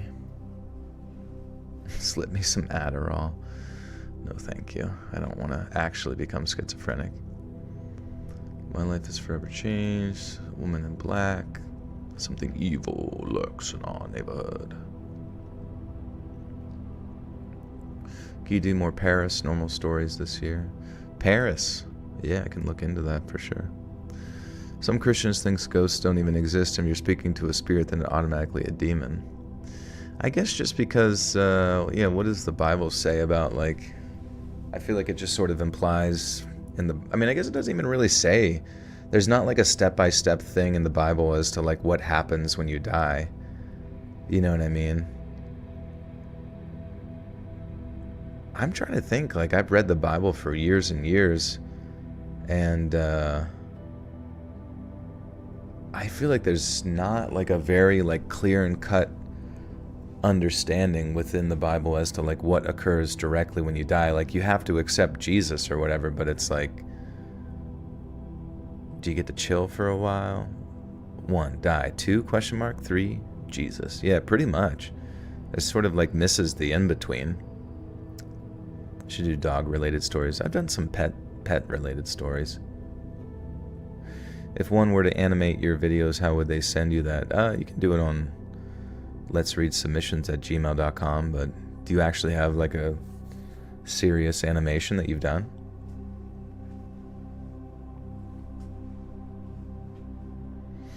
To be absent from the body as present in Christ. So you're saying like as soon as you die, you go right to heaven. Which I guess if that's like the consistent perspective from Christians, then it would make sense that they would say any other representation of like a human's soul or whatever, spirit being stuck on earth would then be some sort of, you know, lying, manipulative demon or whatever. Hey Shorn, what's going on, dude? Shorn, I'm back. I had re-downloaded Rivals, Marvel Rivals. And honestly, I don't like that game. I think nothing ever happens in that game because healers are way too strong, and the only way to dispatch of the healers most easily is to play one of the flanking damage heroes that do melee combos. And those are really easy and kind of, I mean, they're not boring, but it's kind of just bullshit, you know? It's like the whole fucking game pretty much progresses based off of whether or not you have like a good Black Panther or a good Spider-Man or a good Magic or a good, you know what I mean? It's just like, and it doesn't even take that much skill to be good at the melee heroes. You just kind of like aim and press your buttons, you know? Which is kind of upsetting to me. I don't have a lot of respect for that game in like a competitive sense because I don't know, it just sucks. I hate when healers actually heal. How dare they? Wait, game? A Chinese homeopathic dude? It could be. Can you be Venom? You can be Venom, yeah. He's a tank. He pretty much has like the exact same fucking thing that he does every time, where he swings in, slams down on somebody, presses a button to like keep them from moving, and then just like kind of does damage on them over and over again. Yeah, I don't know. I don't know. I just feel like the devs in that game are like less than inspired. Dude, you have 4 healers, right? Luna, Mantis, Cloak and Dagger, Loki to an extent because they copy alts, and then I think there's like another one I forget, but they all like do like AoE like trance. You know, do you know trance from like Overwatch with Zen? It's pretty much his alt. They all like do that alt, and whenever someone alts in that game as a healer, you just have to sit there and just wait. You either wait to die or you like wait until it's done, and then you can proceed playing the game again, and it's just like so fucking stupid. And yeah, Jeff the Landshark does like AoE, but he grabs everybody, and it's weird to think like that's like one of the lesser egregious alts, even though it's like so fucking annoying as well. You need a wife to tell you scary stories. There you go. I'm sure you'll find her under a bridge somewhere. Oh yeah, and Rocket and Jet. I don't know. It just pisses me off too, because like the healers barely ever get to be involved in like killing stuff, which is like the whole. That's how you have fun in the game, is doing damage. You know what I mean? So that's why I hate playing healer. Like I used to play Overwatch and play healer, and I felt like I could like carry sometimes. You know, now it's like. Oh yeah, I briefly deleted it because it was just like so cringe, and then I got back on it and was playing comp. And it's a little bit more bearable playing comp, but it's also not at the same time. The one thing I hate is like the quick play has like bots. Why do they have bots? Why are there bots in my match? It just makes like the game not fun when you're not playing against humans. And yeah, healer is stressful because the second you want to participate in like a kill, your team is dying. You know, you need to be like heal botting the whole fucking time. So it's like healing is not fun because you have to heal bot the whole time. Some people find it relaxing. I don't. And you can't participate in the damage. And then whenever a bullshit DPS like Spider-Man comes at you or melee hero comes at you, there's next to no abilities to actually fight back against them for the most part.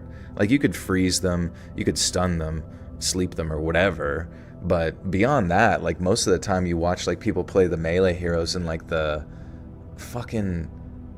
healers are just like still trying to pay attention to like healing because they can't stop doing that or their teammates die, and then they just, you know, like at least in Overwatch it was like you attack like Anna and she can like have something to fight back against you, or some, I don't know, or Zen can like attack you back, and it can come down to like an actual skill diff. But there's just no skill in Marvel Rivals. There's no skill ceiling is what I mean. Like you can't really carry a team too often unless you play like the OP melee heroes, and it's just boring. It's just a boring game. I feel bad. I'm like actually excited that Overwatch is like revamping their bullshit back to 6v6, because I'll probably re-download it. I'll probably hate that too, but I don't think I will hate it as much as I just don't have any respect for Marvel Rivals as a game right now. If anyone's a regular to stream in the channel, does anyone know what got him into starting his content or inspired the channel? I just wanted to do YouTube and stuff, you know what I mean? And this seemed like the way to do it, you know? Read scary stories. You want to play more, but you have no idea what you're doing. Oh yeah, don't play anymore. Just don't play video games. Don't waste your life. Play stuff that makes you feel like you're progressing in life. Like go play the piano. Go learn how to write. Go learn how to rock climb. Like something where every time you go, you get a little bit better. Whereas when you play a team shooter, it doesn't matter how good you get, you will always just be like held back by your complete brain dead team. Played World of Warcraft? No, I just can't get into it. The first thought of your voice was AI when I started watching you. There's so many people that say that, which really, I don't know. I still don't know what to make of that, honestly. I guess I do sound like a fucking robot for the most part. Overwatch didn't have no single player campaign, so I didn't start. Same goes with Marvel Rivals. Yeah, there's no point. I mean, it's not relaxing. It's just like a bunch of like hard sweats like chasing their tail. Like what's the point of getting good at Overwatch? What's the point of getting good at Marvel Rivals? Like literally nothing. Like at the peak of playing Overwatch, you could have been in the Overwatch League, which was like doomed to fail from the fucking get-go. So, and it's like, what? Oh, I get to like practice fucking Overwatch for 12 hours a day with all like the mega nerds and get zero pussy. Like that sounds so lovely. Thank you so much. Unless you could like catapult that to a career of streaming or something, you know, it's pointless.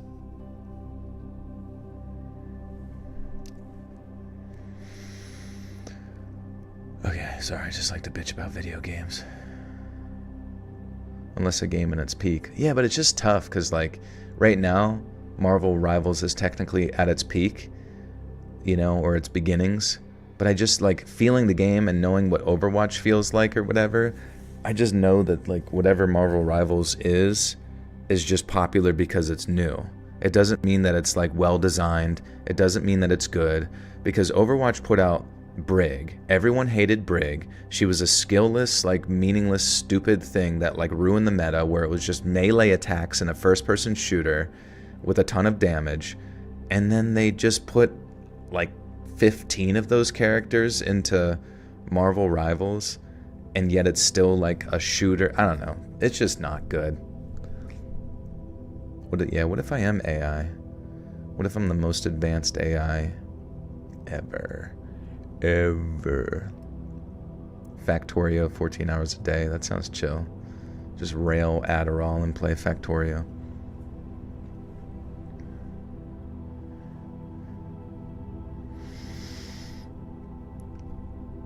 When I was a kid, we lived in a small, isolated house on the edge of a half-developed neighborhood.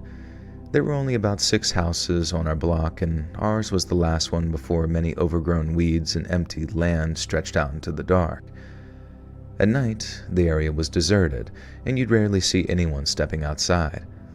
I lived there from the ages of 7 to 13, and looking back, it felt like I was trapped inside one of those disturbing, uncanny horror films where reality always seems just a little bit off. Before I dive into the incidents, it's worth mentioning that our life in that house was filled with a sense of suffocating dread. Financially, we struggled a lot during those years, drowning in debt. Strangely enough, things turned around for us as soon as we moved out. Family fights erupted daily, and I remember feeling terrified constantly. I remember not going too far into any rooms so that if anything jumps out, I could run through the door easily. I don't know why I did that, to be honest. Now, here are some of the events that made me believe that something was haunting us. Incident 1. The Unseen Watcher. I remember staying home from school one day because I was sick. I was curled up on the couch watching Barney and Friends, trying to distract myself from the eerie feeling of that house. At some point, I felt someone standing beside me. I assumed it was my mom joining to watch the show, so I didn't think much of it. A few minutes passed, and I casually asked her something. There was no response. I asked her one more time, and there was no response again, and I turned to find no one there. And that's when it hit me. My mom wasn't even home. She had left for work hours ago, and I was completely alone in that house. And this freaked me out, and I opened the front door and sat on the porch until my parents came home because it just felt so real. It truly felt like someone walked up and was actually standing there. Incident 2. The Yellow Ball and the Swarm. This incident happened to my sister, but I'll try to explain it in my point of view. We all used to sleep in the same room since our house only had one bedroom, and me and my sister would sleep between my parents to feel safe. One night, my sister was studying for her test in the living room, and at around 12:30 a.m., I was starting to fall asleep when suddenly my sister bust through the door running and jumped on the bed scaring. Oh man. Let me just run it through the fucking grammar thing. I don't even feel like...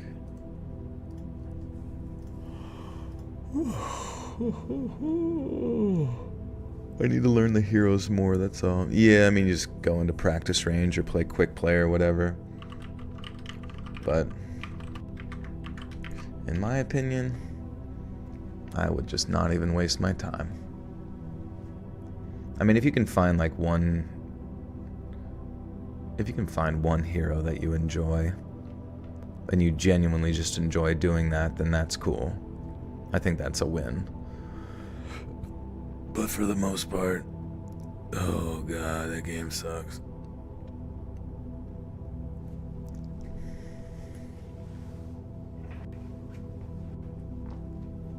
You like the Punisher? Yeah, the Punisher's funny. He's pretty good. He's definitely one of the more aim-intensive heroes for sure. Yeah, you can write in your intrusive thoughts journal. Would I fight a ghost, Joel, for fun? No, dude. Sometimes I like to pretend like I'm tough around ghosts, but I think it's best to just respect their space. Beetlejuice. Do you ever have the desire to write your initials in Mercury? I don't say that. I don't think I have any Mercury lying around. Incident number 2. The rolling ball. Wait. What?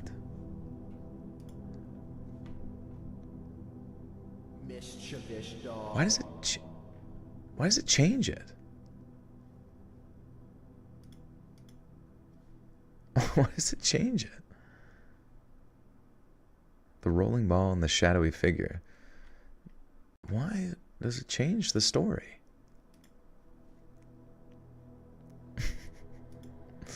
That's so fucking cringe. Fix this grammar, but don't change anything, you dummy. Carlos Vera, thank you and welcome to the Butter Sock Cult. You now have access. De bonus content. The story was BS. Want to run duos in Fortnite? I'll gift you a skibbity toilet. No, I appreciate it though. That's kind of you. I just can't. I can't do Fortnite. I don't know. I'm just not into it. I wish I liked battle royales. I mean, it seems like there was a long run of video games where that was like the front and center focus. You know what I mean? But yeah, literal ghostwriter. Just joshing around. Guys, please, no joshing in the chat. Unless your name is Josh, you should not be joshing. It's very racist to Joshes all over the world.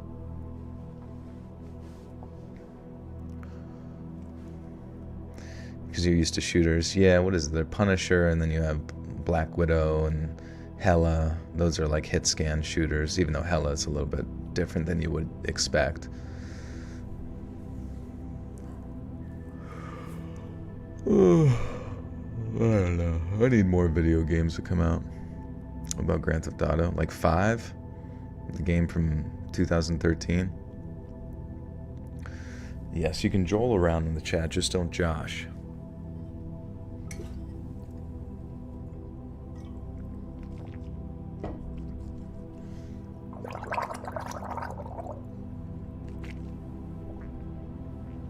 GTA Vice City. That is a good one. Classic.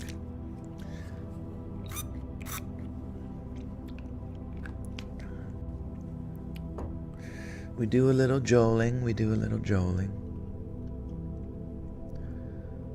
One night, my sister was studying for her test in the living room, and at around 12:30 a.m., I was starting to fall asleep when suddenly my sister burst through the door, running and jumping on the bed, scared and crying. After calming her down, she told us what had happened. She was in the living room studying for a test when, out of nowhere, a yellow ball with a smiley face on it rolled into the hallway from the other room. As it came to a stop, dozens of cockroaches scurried out from the same room, like they do when they hear humans walking. Our house had a serious cockroach problem, and the floors practically came alive with them at night. She said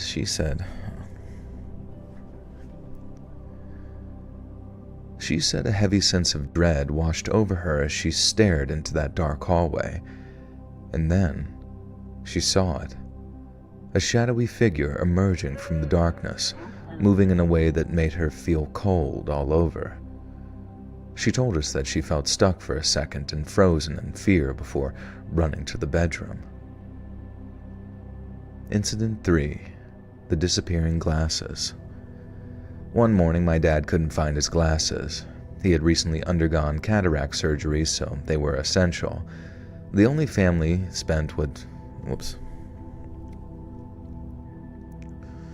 What am I drinking? Water. Boop with the 369 says Buttersock called tax. Thank you, Boopy. Boopy boy.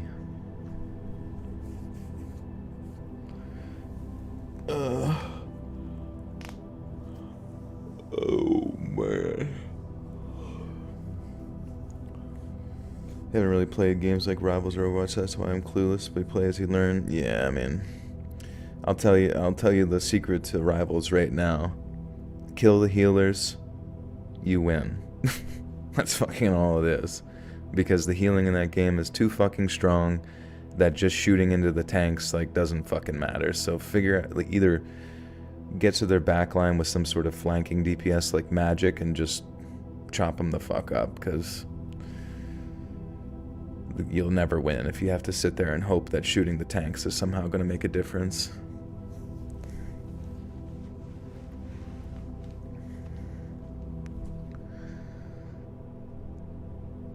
The whole family spent what felt like hours scouring every inch of the house.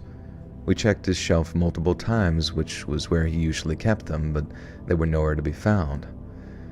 We left for school, defeated and convinced that the glasses were gone for good. But later that evening, as we were sitting around, my dad suddenly called out to my mom, sounding almost angry. We rushed over to find the glasses sitting right there on the shelf, exactly where we had checked over and over again. My dad thought that we were playing a prank on him, but we weren't. There was no explanation for how they could reappear like that, and it wasn't him pranking us either because he was so angry that day. Incident number 4. The mysterious fortune teller. Okay, so this one is actually scary, so strap in. How would you feel if a random creepy-looking guy stood in front of your house and started chanting? Well, in South Indian culture, there's a figure known as the Kudu-Gudupu Karan. Are you guys familiar with this gentleman? The Kudu-Gudupu Karan? It's like the king of all Karens, the mythic version.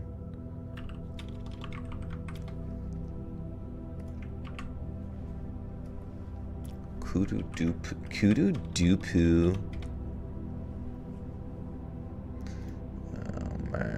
Oh man.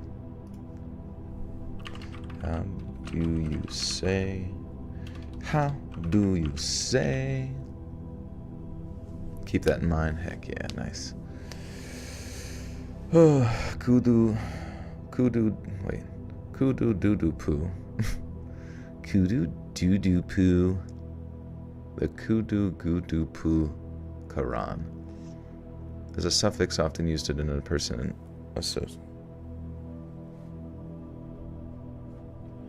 associated with something. Karan. Have you seen Dot's halftime show? Dots? What's Dots?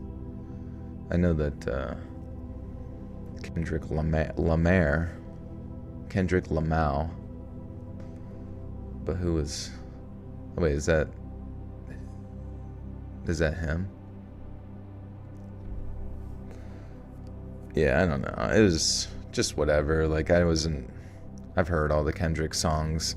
I don't know, you know what I mean? Like, I guess if I was there, if you were, like, at somebody's show and it was, like, if Kendrick was, like, my son, like, I'd be very proud of him. I'd be like, Kendrick, go! You know, but, yeah, he's also known as K. Dot. Okay, that's funny.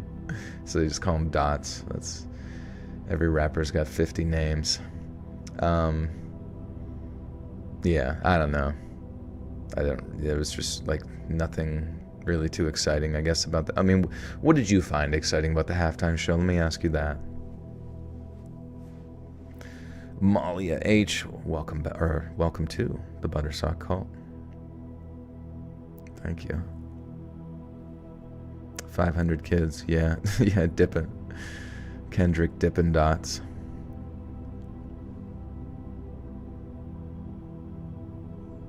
Oh yeah, it was funny to see Samuel L. Jackson there. That was cool, I guess.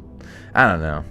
I don't even know, dude. It's just, all I give a fuck about is the football, you know what I mean? And that they played a fair game without bullshit calls, and that's what happened, and that's all I give a fuck about. Like, all the extracurricular, like, Illuminati ritual bullshit, like, I just don't fucking give a fuck, you know?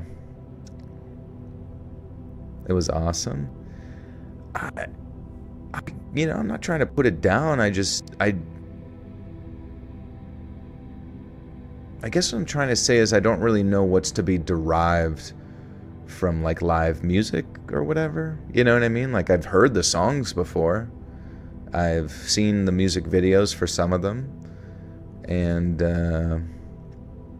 yeah, you know what I mean? That's, like, it. That's all I can really, like, pull from it. The symbolism. What was the symbolism? Was it... Did they bring out, like, a burning effigy of a big old owl? Is that what he did? But yeah, my rapper name is Baby Gravy. Shrugs, Satanist programming the masses like usual. Yeah, I don't know. I feel like people get really excited about, like, media way more than I remember people getting so excited about media. Yeah, burning the Drake out would have been pretty funny.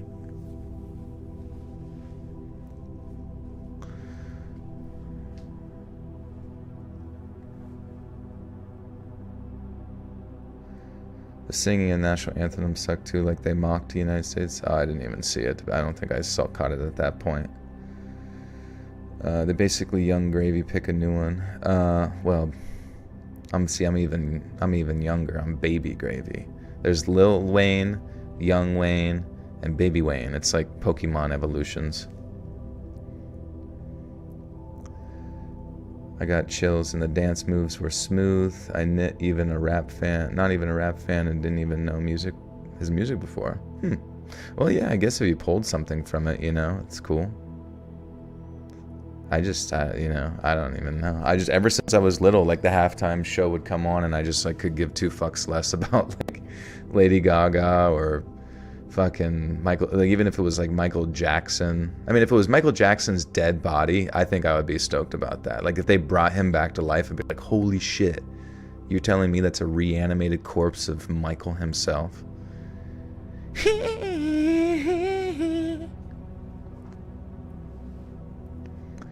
How do you not know Kendrick? I know Kendrick. I know Kendrick.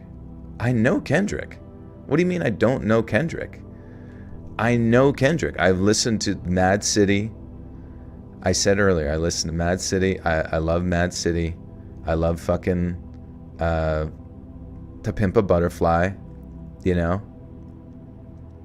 But then beyond that, like whatever he was going for, like in the subsequent like releases in the past like 5 years, I just don't care. It just didn't vibe with me. It didn't, whatever. I thought this stupid shit with Drake was like pointless and annoying. Just another way to like convince people to like talk about stuff in like sort of a dichotomous way where it's always left versus right. I'm not saying it was political, but it was clearly just like a way to like sell and market a bunch of nonsense through drama. I don't fucking give a shit. And then, I thought like his little album where it was like his beef with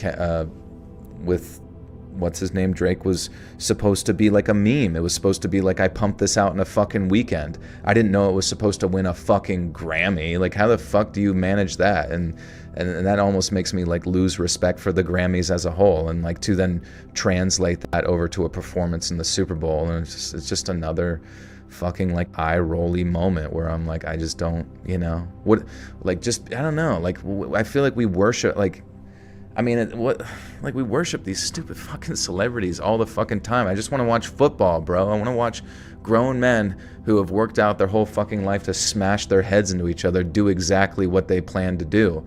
Go smash their fucking heads into something, you know what I mean? Like, I just don't give a fuck about the extracurriculars, you know what I mean?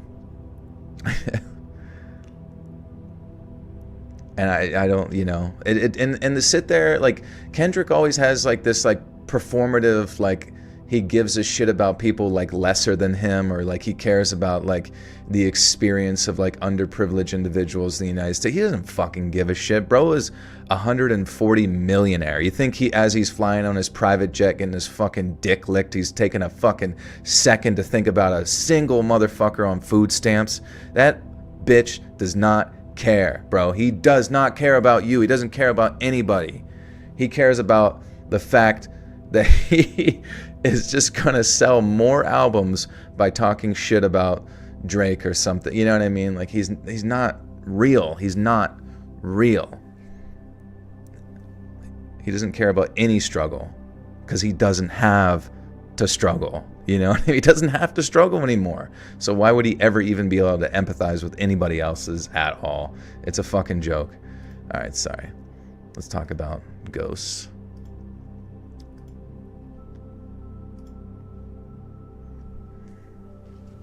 Yeah, the Janet Jackson nip slip. Let's get back to that. That was peak America.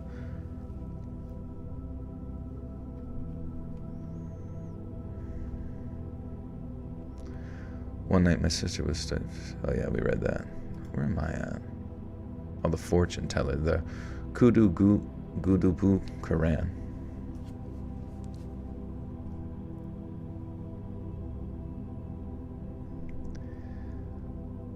And no, and I want to apologize. I wasn't like being mad at you specifically. It's just like, it's more like a representation of like how frustrated I am with like any sort of praise for these people. Like, I just can't stand the praise that they get for like doing literally next to nothing.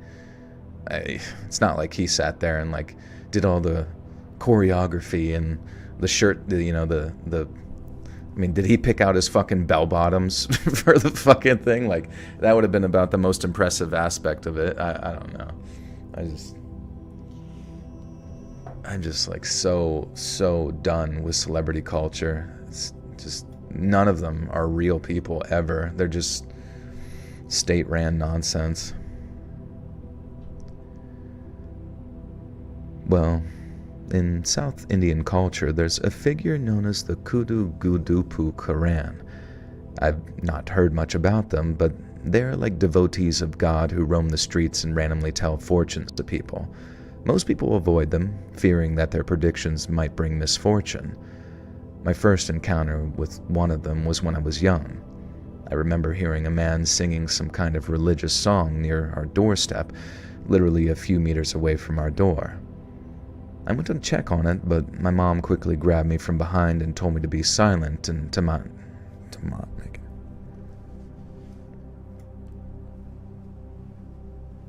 That's what they should have did. Choreographed a nip slip with Serena Williams.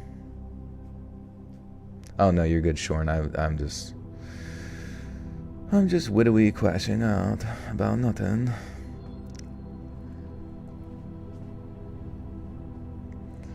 Arthur Morgan, come and bring me some jelly beans.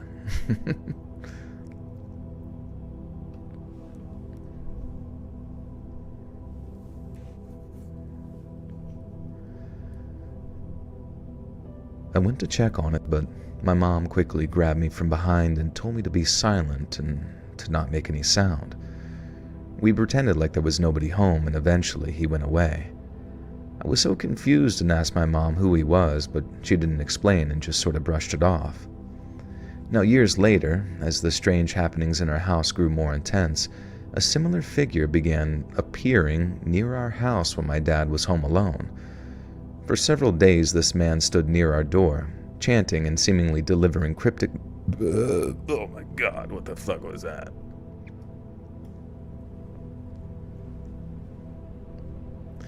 The sad truth coming to light about Blake and Ryan and Reynolds. Yeah.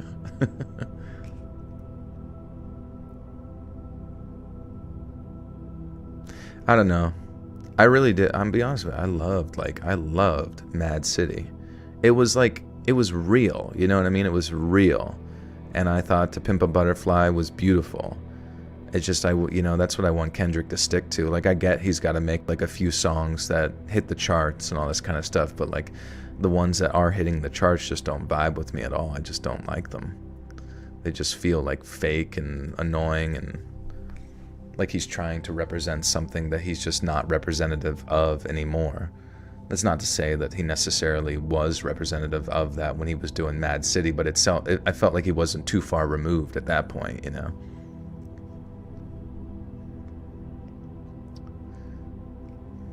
The Not Like Us music video. I don't think I've seen the Not Like Us music video.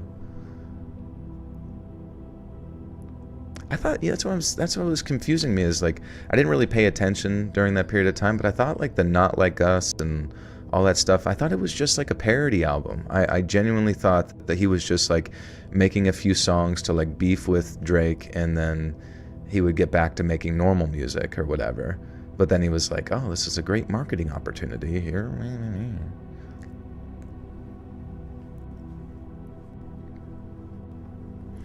Kendrick, drop another diss track, and my life is yours.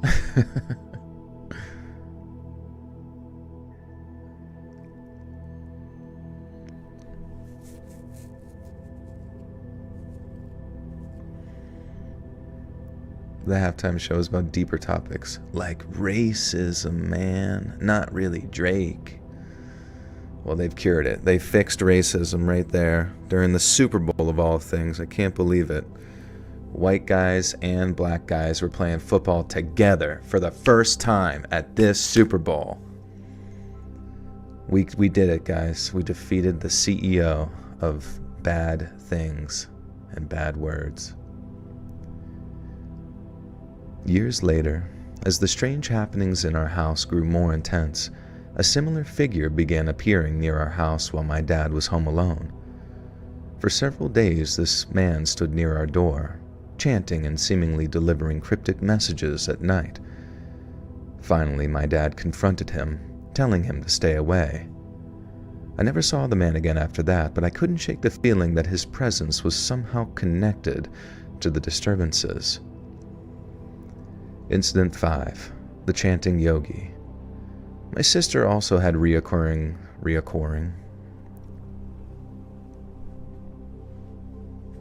Polynesians were playing in the Super Bowl too? Holy shit, dude. I'm sorry, I should have gave Kendrick way more credit than... I didn't realize they were getting the whole crew involved in football now. That's wild. And they got white cornerbacks now? Oh my god, dude. This country is fucking healed. All thanks to K-Dot. To K-Dottington.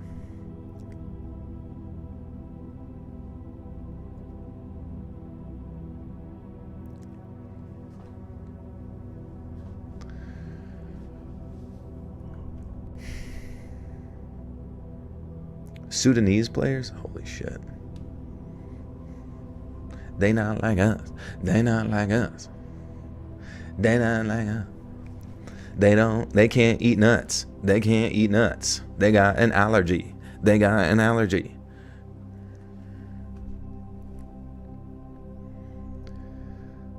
My sister also had reoccurring nightmares while we lived there. She remembers one in particular that terrified her.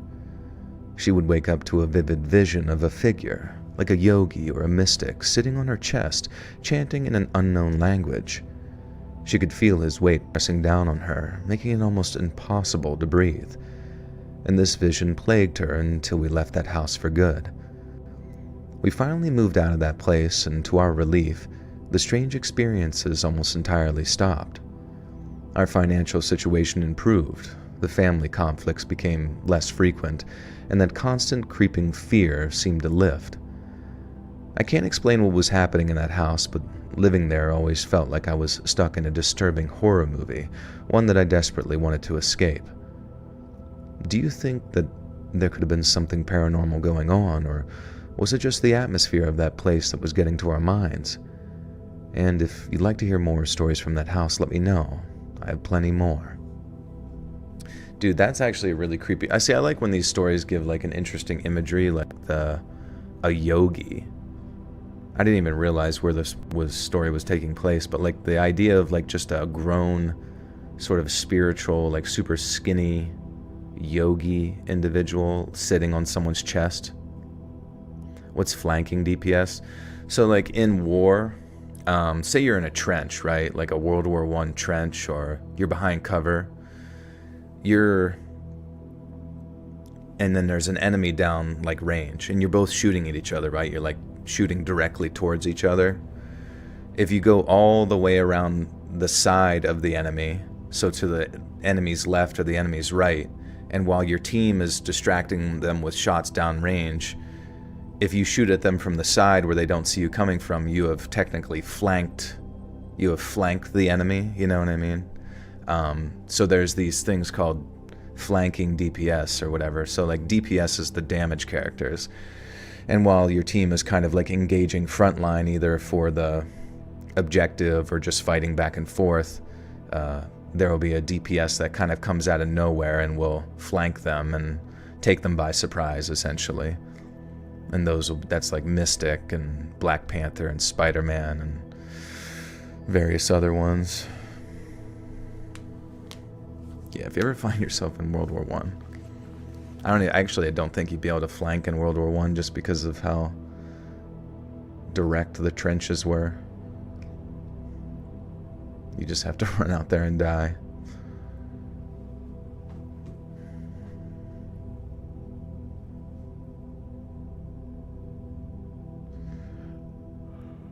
You sound like you're a baddie. I am kind of a bad person.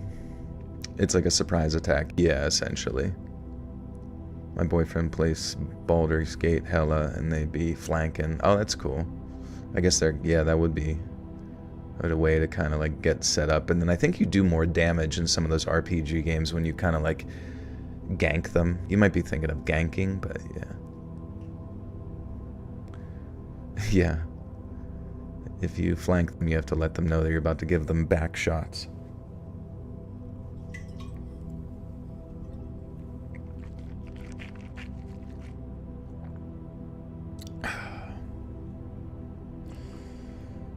How do you know so much? I'm an AI, I guess. Everything's programmed in my head.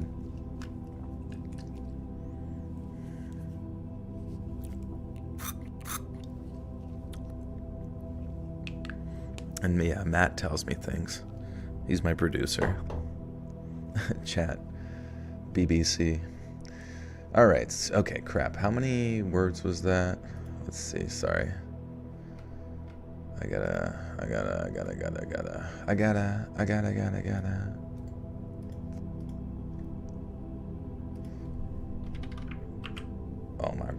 Oh my god. Okay, we're getting there, actually. We are getting there. Ladies and gentlemen, we got him. We're almost there. Okay, so this one is about Irish giants. What did you do to the original Joel? He is tied up in his bedroom, rotting. What's the meaning of life? To give life meaning.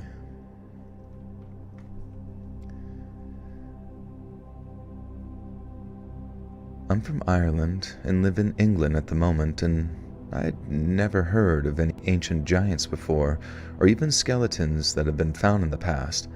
However, I have a true story of actually seeing one.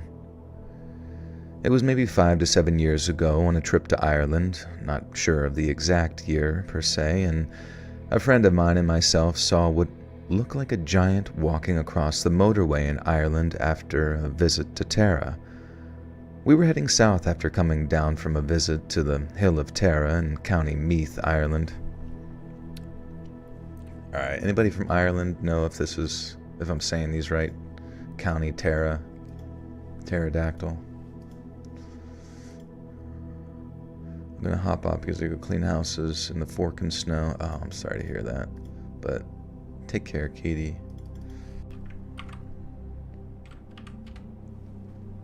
Potatoes. Tara. Wait, really?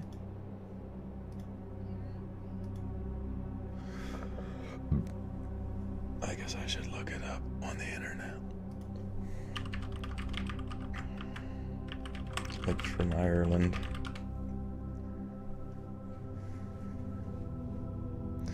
If it's Irish, just assume you're pronouncing it wrong. Yeah, true. Exactly.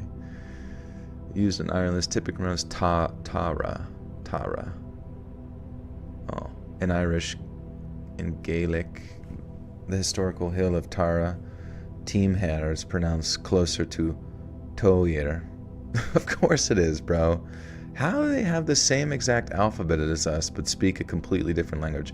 However, for a name, most Irish speakers will still say, yeah, the hill of Toir. Can I do an Irish accent? The name of Tara, used in Ireland, is typically pronounced Tara in English and Irish Gaelic. The historical site of the hill of Toir is pronounced closer to Toir, but softer. However, for a name, most Irish speakers would still say Tara in English. Would you like the pronunciation in another language or a writing system? No. Tanzania. Okay. Toir.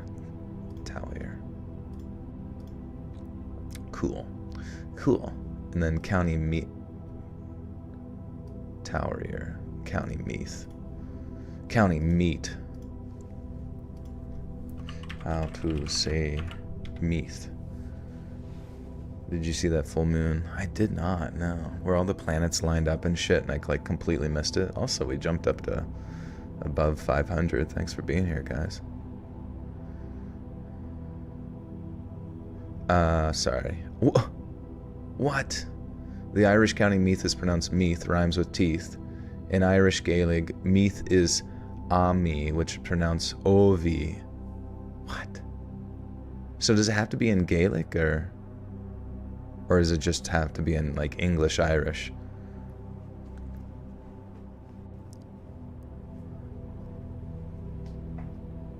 The moon is full. Charge your crystals. Everyone, charge your crystals! And then stick them up your butt.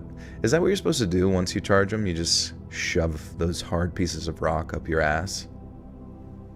Just curious. I'm new to the whole New Age thing. I'm kind of a newbie here. So have you been with your voice, and I've been busy enough to listen to you in like a month or more. Hey, no, good to see you. What else is an ass for? Good point.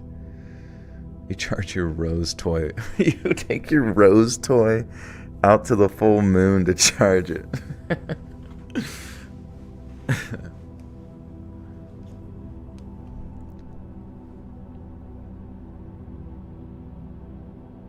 Okay. Torir. Wait.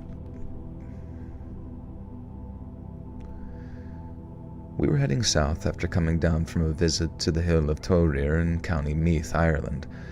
I was driving down the motorway, and I distinctly remember we passed a group of traveler caravans parked on the grass verge on my left side. After passing them, I could see somebody crossing the motorway ahead of the car. I first thought it might be somebody from the caravan side crossing over for some reason, but I could see this man, and he was huge. We both saw the man, the giant I'll just call it, clearly a man who was really tall, about 200 meters ahead of us as we were driving back to Dublin. And it was huge, beyond normal human height, maybe at least 10 feet, it was hard to say exactly, and it moved very slowly, with his head bowed, very slim, and took no notice of us, and as he was moving so slowly, that was the strangest thing. I thought it was somebody crossing the motorway, so I readied to brake as I was doing about 70 miles per hour, but as I approached him in the car, and this giant just got to the central reservation of the motorway, which was a large hedge, and just disappeared. My friend in the passenger seat was seeing it and said to be careful as we approached it, and we both saw the same thing at the same time and described the features of the person exactly. The strangeness about the man or being was the way he moved, very slow and lumbering, heavy, not fast at all, and he had long black hair with a top What's a top? Like a top hat?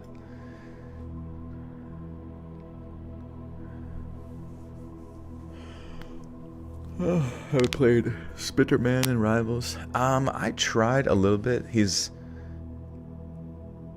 I think I only tried him a few times, and he was a little bit more complicated than the other heroes. But he is like impossible to like hit. It is crazy sometimes, honestly.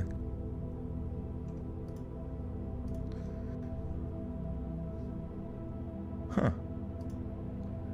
That's weird. We had like 500 there, and it just dropped by 200 on the viewers thing. That's strange.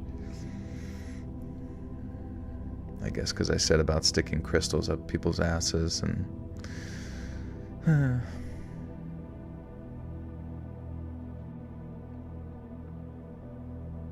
Suppositories taste like crap. Hey, Iris, what's up?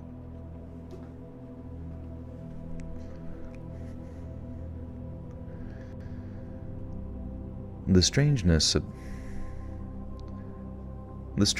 about the man or being was the way he moved, very slow and lumbering, not fast at all, and he had long black hair with a top which went to knee length, and he had something under that, as I could not see flesh. God damn it. Mimi's time. Me. The strangeness about the man or being was the way he moved, very slow and lumbering, heavy, not fast at all, and he had long black hair with a top which went to knee length, but he had something under that, as I couldn't see flesh. It was not a cape, but some sort of top. I can still see the image to this day, but the color was not apparent. The weather was clear and it was daylight. Taurir. Taurir is a very spiritual place, and we visited the Stone of Destiny just beforehand. The stone is called Lisnafel. And so, all I can say is, that's what we saw. Both of us.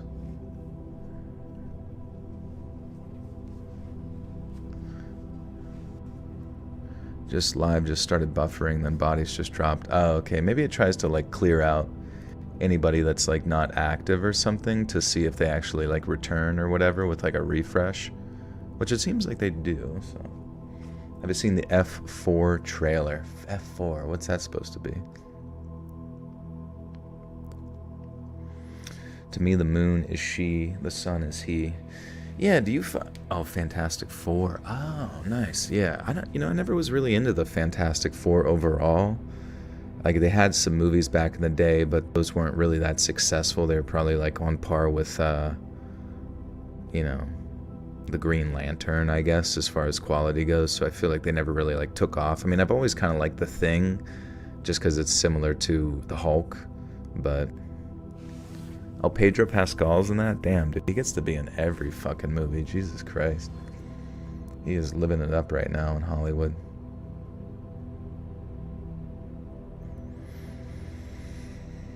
Alright, so, how many words was that one? How many words was that?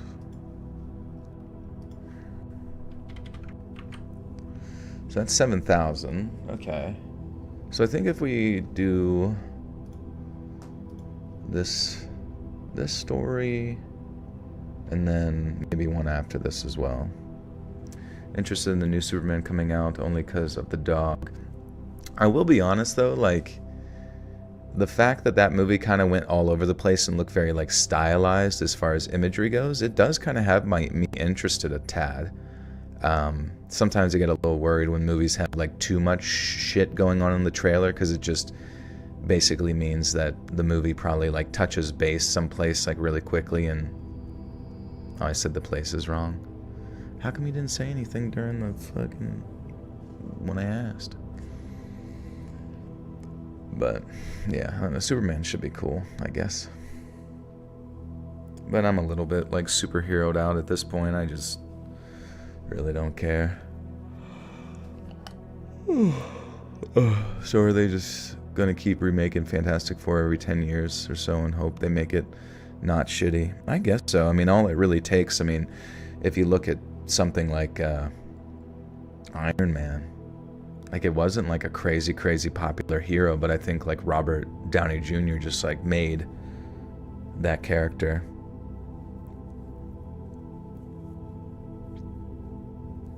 Kind of tied it all together.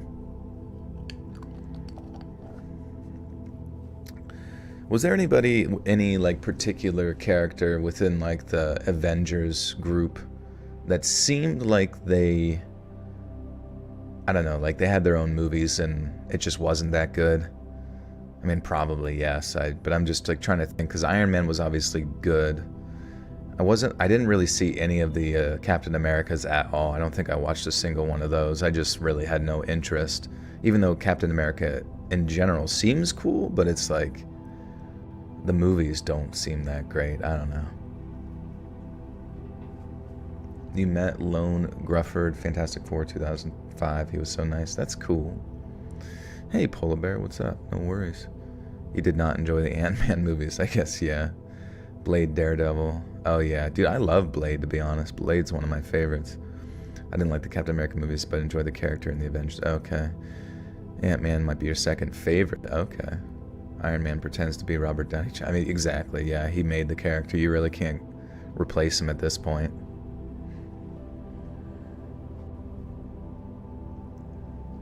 Yeah, I had no idea that Blade was in the Marvel Universe back in the day.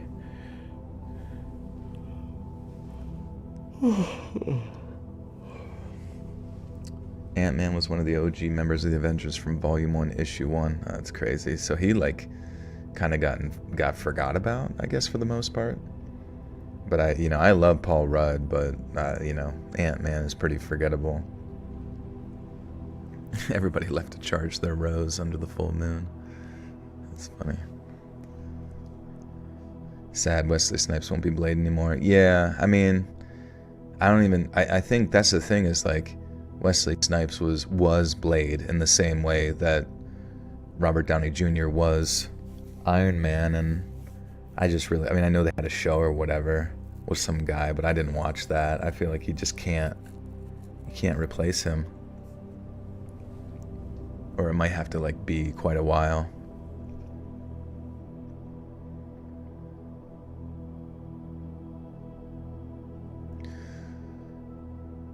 I reached the point where I can't keep... Okay.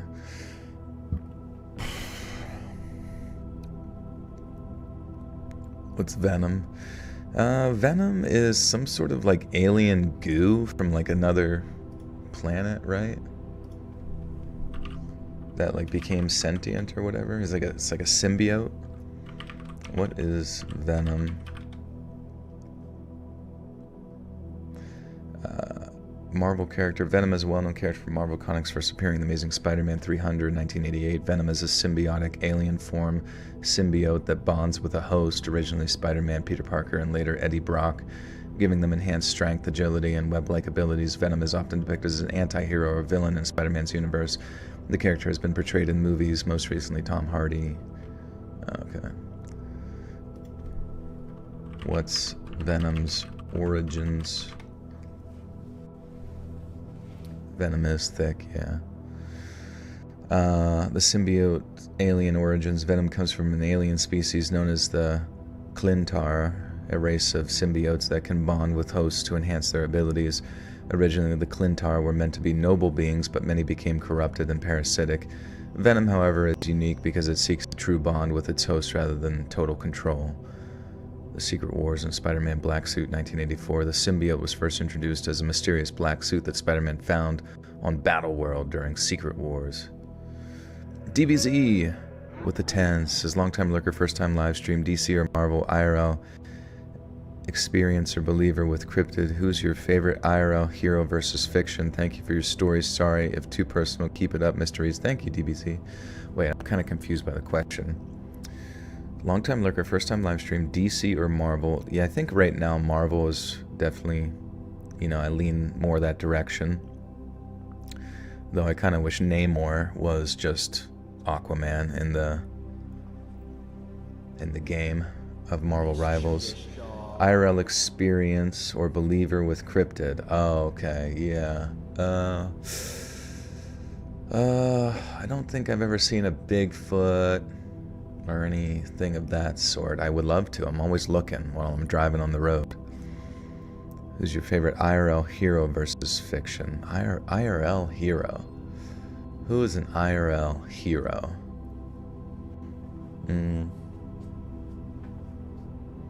My dad. My dad is a great hero. Not a war hero, but he's my hero. My hero, Luigi, Santa Claus. Dude, there is actually a funny one, paranormal story where it's like Santa Claus experience, and then in quotation marks it says like serious. I don't know why that's just like so funny to me. Like Santa Claus experience, I'm fucking serious. Julie Brown, welcome to the Butter Sock Cult. You now have access to bonus content. Thank you, Julie. Have you noticed they had to CGI Wesley Snipes' eyes onto his face during a scene in Blade Trinity because he wasn't available for a reshoot? Oh, interesting. I didn't ever notice that. Oh, the Chupacabra is true. They drank all my sheep's blood.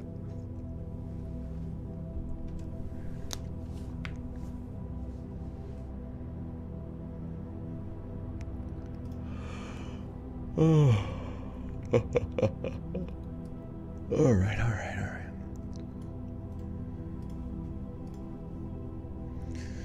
Well, with this story, that would put us at 7,700 words. That would probably maybe a good one to stop on, but we will read it here. Oh, I gotta fix the grammar.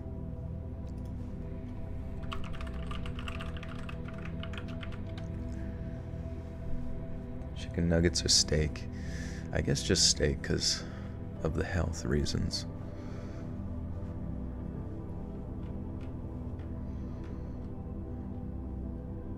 milk steak, sloppy steaks.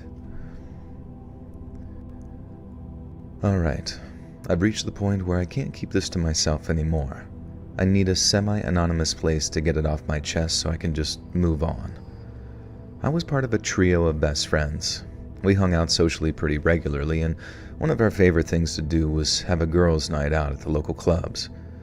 We always started at one of our least favorite clubs, but it had one of those inexpensive fishbowl drinks, so we typically began our evening there. And that's where it happened. We had arrived and were about 30 to 45 minutes into conversation and drinks when we decided to hit the dance floor. A group of 3 guys was Guys?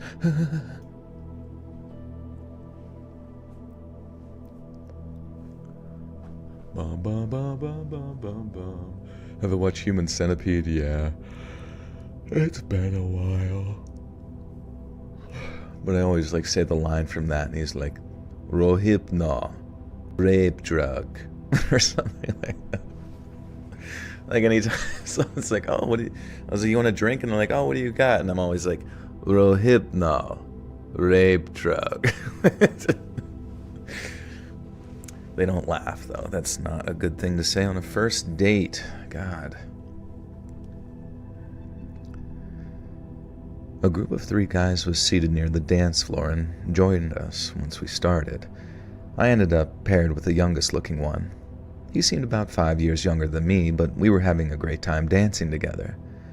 We danced and eventually merged back with the group, forming a circle. Directly across from my dance partner and me was my friend. She was laughing and smiling, dancing and enjoying herself, and then, boom. It was like a hologram or a shifting picture, like tuning an image. Suddenly she stood well over our heads, and my dance partner looked about 5'11", and she was a clear head and shoulder taller than him. Head and shoulder, just one shoulder. Well, then you guys keep typing yawning, and then I yawn again because I'm thinking about yawning. My name is Yanni. My name is Yanni. Hello, I'm Yanni.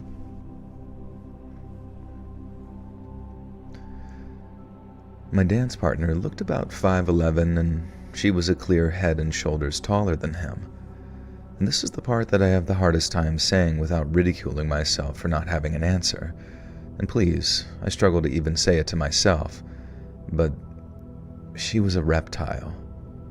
A standing, scale-covered, muscular, human-like creature with a dinosaur/human-shaped head. My dance partner and I both froze. I felt stuck, just staring, willing myself to stop. When I turned to look at him, the color had drained from his face, and I felt so bad for the fear that I saw on him. And without a word to each other, we both took a step back, turned, and fled outside. He kept walking, completely left the club and didn't say a word, just walked off. He left his friends there and was gone. I went back inside because I thought that it had to be the lighting, the shadows, something practical. After all, I knew this person. We were friends, best friends at the time, and clearly I was the crazy one and needed to understand what had just happened.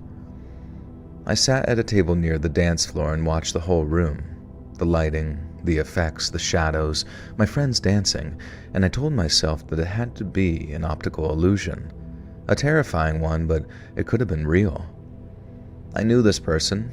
I wasn't prone to hallucinations or fantasies, so I must have been the one who misinterpreted something, my brain filling in the wrong information.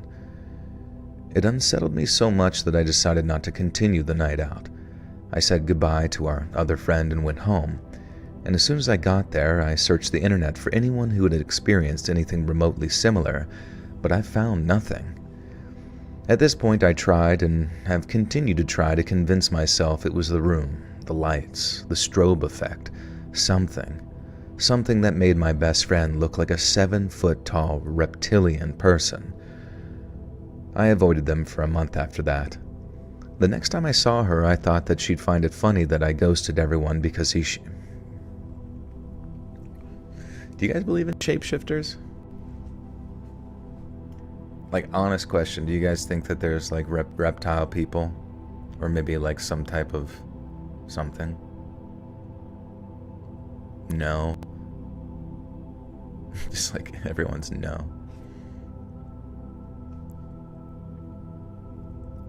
You gotta believe. You gotta believe, guys. There's a hive of them in the Shasta Mountains. Where's the Shasta Mountains at?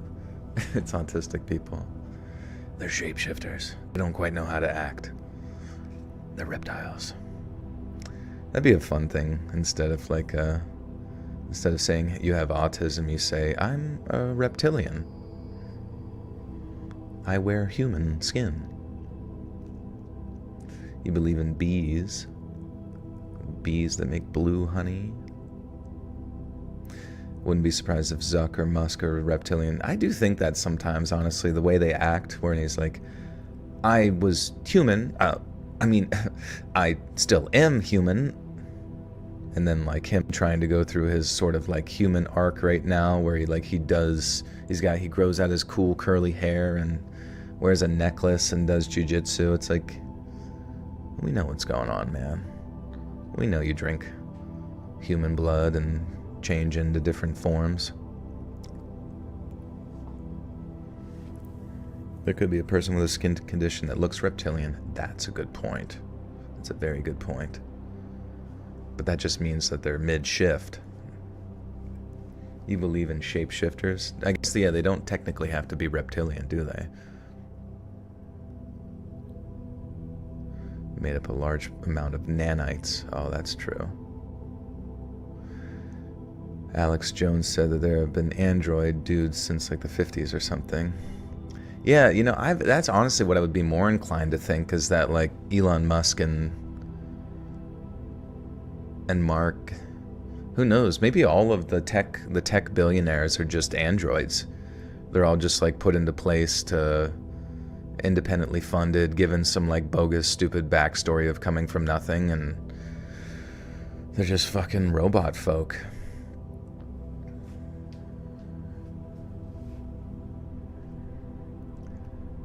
The next time I saw her, I thought she'd find it funny that I ghosted everyone because she shapeshifted. But she didn't find it funny.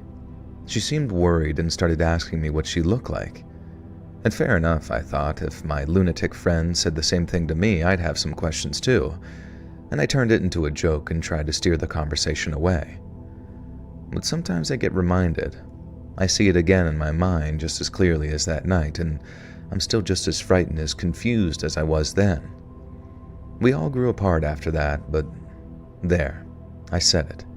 Maybe just getting it out of my head will finally make that memory go away. Reptilian.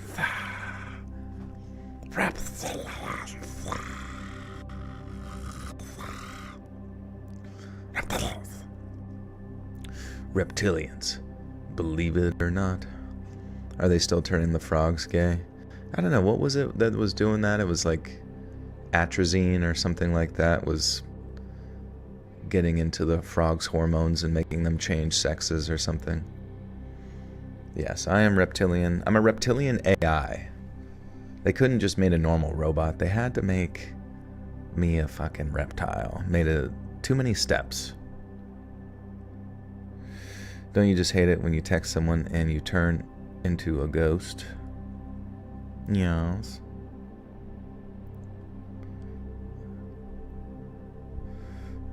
Snake. Sneaky little snake.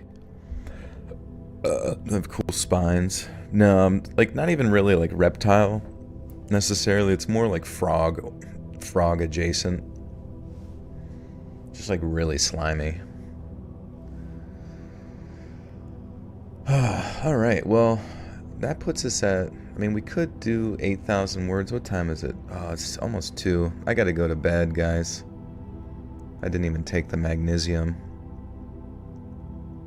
Well, maybe I should, if I can find another story. How's Bebop? He is, oh. He's actually over there, he's sleeping. interview with a YouTube interview with reptilian woman I recommend. Is she actually a real one? Maybe I can find a paranormal story in my email. We'll just pick the first one that pops up here. Paranorman. Ooh, shit. Paranormal Park Ranger story. That sounds kind of good. You guys want me to read that one? Okay, I'm gonna go take my magnesium, and then we'll read this Paranormal Park Ranger story right when I get back. Okay, sound good? Okay.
Okay.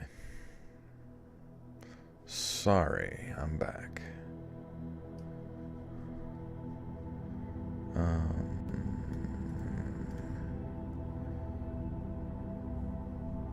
Wong, wong, wong, wong, wong, wong, wong. Okay, and then this, sorry, I'm just gonna add up the words on this one. That puts us at, okay. This is like 1,000 more words, which is fine. I caught feelings girl for the first time in over a decade. She's interested, but doesn't feel as strong as myself. I don't know, though. Any advice from favorite coordinator and yapping expert? Feelings for a girl. Oh. You got feelings for the girl first time over a decade. She's interested, but doesn't feel as strong as myself. I don't know, though. Yeah, I mean, I guess, you know, you can't really force somebody else's feelings, so maybe it's more just like a thing of like being around each other, you know what I mean, till maybe a feeling is felt or whatever. So maybe you just need to kind of put yourself out there, and maybe, who knows, maybe over a period of time they will feel more inclined towards you. I don't know. But, you know, either way, it's whatever. Sometimes it hurts the ego when someone doesn't want you the same way, but that's just how life goes, and it's honestly, I think you're stronger on the other end whenever you get told that. David, thank you for the 2. You hate when biology just tricks you into thinking you gotta procreate. Yeah, you know, it's an interesting concept. Just sex and pleasure and all that shit. Pair bonding. I don't know. Donesha, what's up? Alright, so we're going to fix this grammar on this one, and we'll get to it, sorry. This one's about...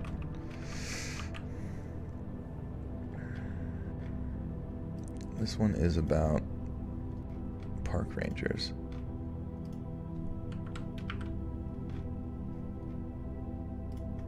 Fix the grammar and don't change the story. Okay. All the oxytocin. Yeah. Yep. But, you know, it's good to be with other people, too. You don't want to be alone. Unless you want to be alone, that's fine too. Whatever the fuck ever. You'd be the fucking Grinch up on a mountain. He seemed happy. I'm in my 30s, and I've had a few of what I believe to be paranormal experiences. Both of my parents served in the military, which led to me growing up in many different homes all over Europe and the United States. When I was about 15 years old, my family and I lived in a really old house in Portugal. I believe that I was being haunted by an entity that lived in the closet in my room. This was my first paranormal experience. But once we moved back to the United States, I decided that what I thought I was experiencing in the old house in Portugal was just my imagination, and I didn't think about it again until years later. Fast forward 8 years, I landed a job as a state park ranger at a park that included a historic site. At the time, I was already a park ranger at another park, and I remember my coworkers telling me, "Oh, you're transferring to the creepy cult park?" I laughed it off. I genuinely was not considering the fact that this historic buildings... David, thank you for the 2 again. Sorry if I didn't acknowledge that.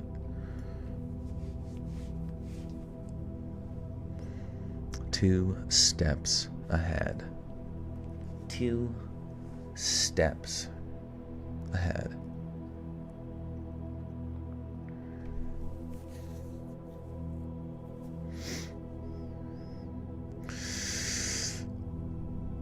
I genuinely was not... Fuck. I thought my mic didn't start, but it did. I genuinely was not considering the fact that the historic buildings could be haunted. I really enjoyed learning about history and was only thinking about how lucky I was to be working there. On my first day at the creepy cult park, a volunteer gave me a full tour of the historic site. When the cult was at its peak, there were over 100 buildings. Now only 13 buildings remain. We had already entered 3 of the buildings and the words haunted or ghost still hadn't crossed my mind. That was until we went into the old bakery. We were on the first floor. Park visitors could look through the glass window at the doorway to see all the artifacts that were there when the bakery was in full operation. But we had a key to get inside the building. At this point, everything felt normal while taking a look around the first floor. The volunteer then started to lead me to the stairwell where only park employees could go. I was in the front and made it halfway up the stairs, and all of a sudden, there it was. The same kind of feeling I had when I was a teenager in Portugal. I asked the volunteer, "Do I have to go up there?" And she seemed annoyed and said, "Oh, you're one of those?" "One of what?" I asked. "One of those people that believe in ghosts?" I didn't know how to answer her. I was new and didn't want to start off on the wrong foot. I had been a park ranger for years, but never at a historic site. I responded, "I don't know if it's a ghost, but I got a bad feeling, and I really don't want to go up there." She rolled her eyes and said, "Let's move on to the founder's home." We toured about 5 more buildings after that. I had that uneasy feeling in all of them, but I assumed it was just me still thinking about the experience I had at the bakery. 2 weeks later, I had a week of morning field shifts. One of my tasks during this shift was unlocking and disarming the buildings before the park opened. I had done this on my own a few times and really only got that eerie feeling when opening the bakery. Luckily, going upstairs was not a requirement. But on this particular day, I had opened 6 buildings before arriving at the founder's home, as in the home of the founder of the cult. When you walked inside the founder's home, you could see 2 old wooden staircases on either side of the room leading upstairs. Underneath those staircases were storage closets, and one of them was where the security system was installed. When you opened the main door to the building, an alarm would go off, and you had to use the skeleton key to open the main door, then quickly grab a different key to unlock the door under the staircase to disarm the alarm. You only had 1 minute to disarm the alarm before the cops were notified, so I was focused on looking for my second key while walking inside the building. As I was walking toward the closet, hearing the loud alarm going off in the background.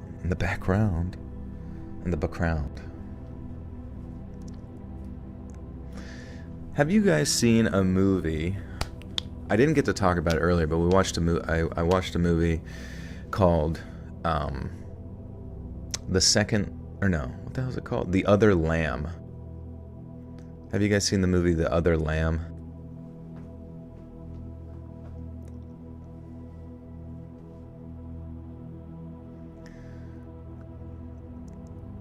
I think it's from a few years ago.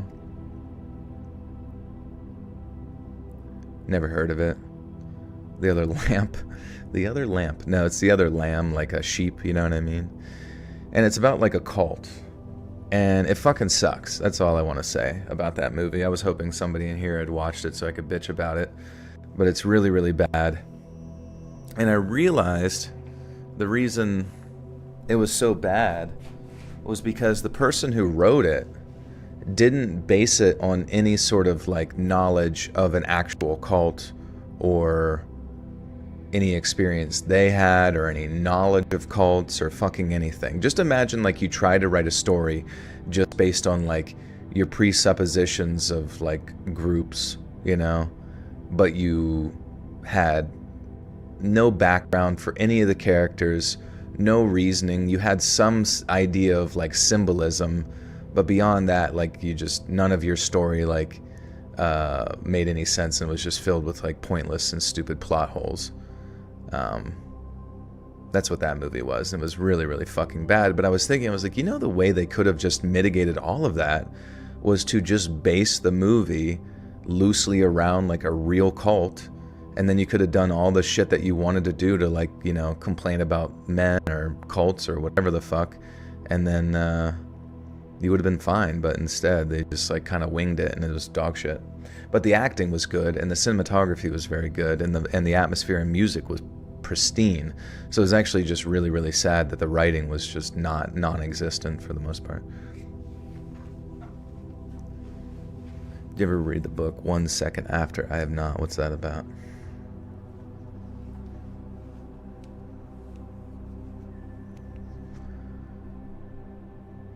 As I was walking toward the closet, hearing the loud alarm going off in the background, I found my next set of keys, looked up, and there it was. A silhouette of someone standing there, staring at me. But he had no features. He was a shadow. I froze. I felt like I couldn't breathe.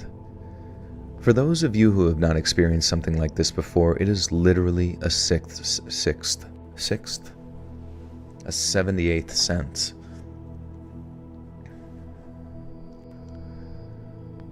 For those of you who have not experienced something like this before, it is literally a sixth sense. Your body does not know how to respond because it doesn't know what the hell it's looking at. The figure stood there for only 1 or 2 seconds, then ran up the set of stairs to the right at an unnatural speed. I dropped my keys and yelled an expletive and ran outside. I paced the porch a few times trying to catch my breath and thought, damn it, I have to alert the ranger at the ranger station that no one broke into the founder's home. I radioed the ranger station to let them know that I was just late in disarming the alarm, and my coworker said, "It's okay, it happens sometimes, just disarm it and finish opening the parks. Come up to the ranger station when you're done." When I got to the ranger station, my coworker didn't lecture me like I thought he might. Instead, he just said, "You saw something, didn't you?" And I was shocked and relieved at the same time. He had been working there for almost 20 years, and he told me he wanted me to come to my own conclusions about the buildings being haunted before sharing all of his experiences with me, knowing that some of the other rangers and volunteers felt the same way I did about the building being just downright creepy made me feel a lot better, even if that meant that the other half of the staff thought that I was paranoid. But I don't care. I know what I saw. I worked at that park for 5 more years after that, and I have many, many stories to tell, and maybe I'll submit another one if you're interested.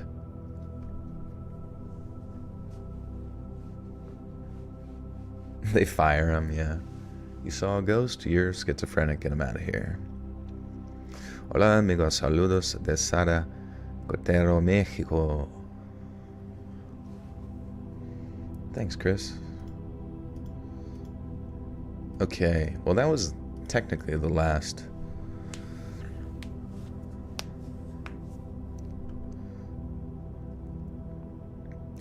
story.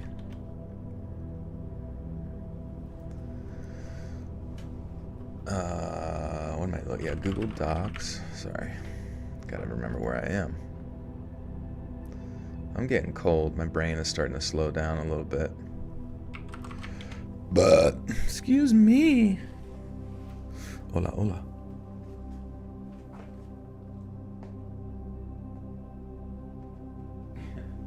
It's always funny. Sometimes I can like point at like a chair or like some sort of, some sort of surface or whatever, and Pradeep will like look to where my finger is pointing and just like stare at it very intently for like a little bit, and then he just like runs and jumps up to where I'm pointing. I don't know why. It's just like his face, like as he's like computing like what to do next, like very intensely, like jump. Okay.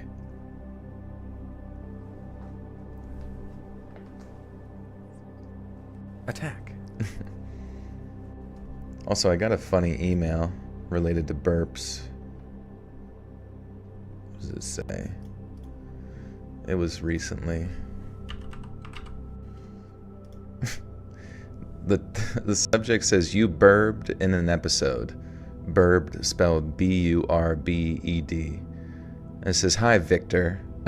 Which I don't understand. Does my podcast say Victor on it? Because some people like think my name is Victor, but it's not, And it says, "I am just mailing you Because you forgot to edit out a burb. I sent a photo to let you know which episode and where during the episode. Although I appreciate the burb reminding me you are a person and not some sort of perfect narrator, maybe you don't appreciate it as much. Anyways, thanks for all the stories. I don't know, I just... burb. Just imagine like someone going out of their way to like learn extensive English, but for some reason burb. You burbed.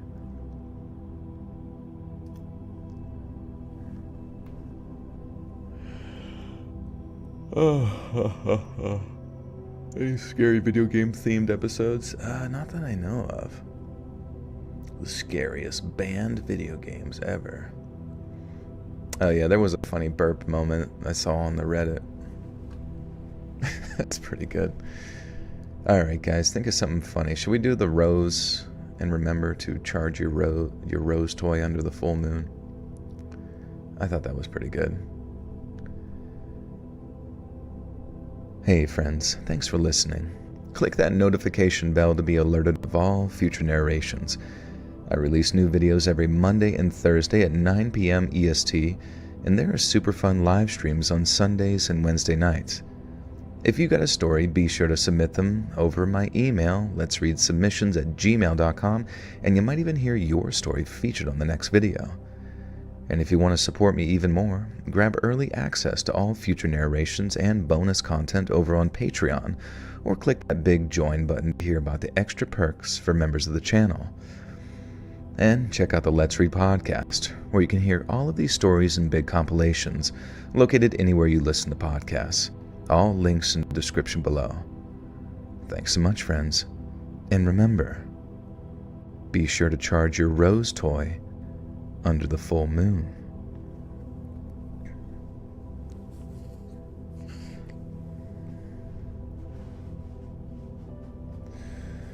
Couldn't even take this story seriously after the burbing. I got burbed. Yawning and burbing all day long. Viva la revolution. Viva la rub on the lotion. Hey guys, now listen, no commie talking here, alright? I want to keep my life. I don't want to be put up against a wall and lotioned down, oiled up for Diddy and the firing squad. What if Diddy... we were joking about that during... What if, like, during the halftime show, like, Diddy came out on, like, a parachute and he was wearing, like, a Dracula costume and he's just like, guess who's back? Come out and play. Alright, guys. Thanks for chilling with me. Appreciate you as always. I'm going to get these stories up and edited on Patreon. It's only $1 a month over there for early access to all future narrations. As you know, there's a new podcast out on the Let's Read podcast, anywhere you listen to podcasts.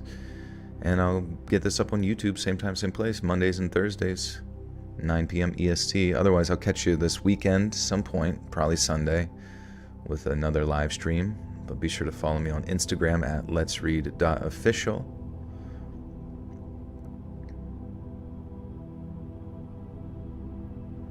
And yeah, I'll see you guys again next time. Love you, appreciate you. Adios.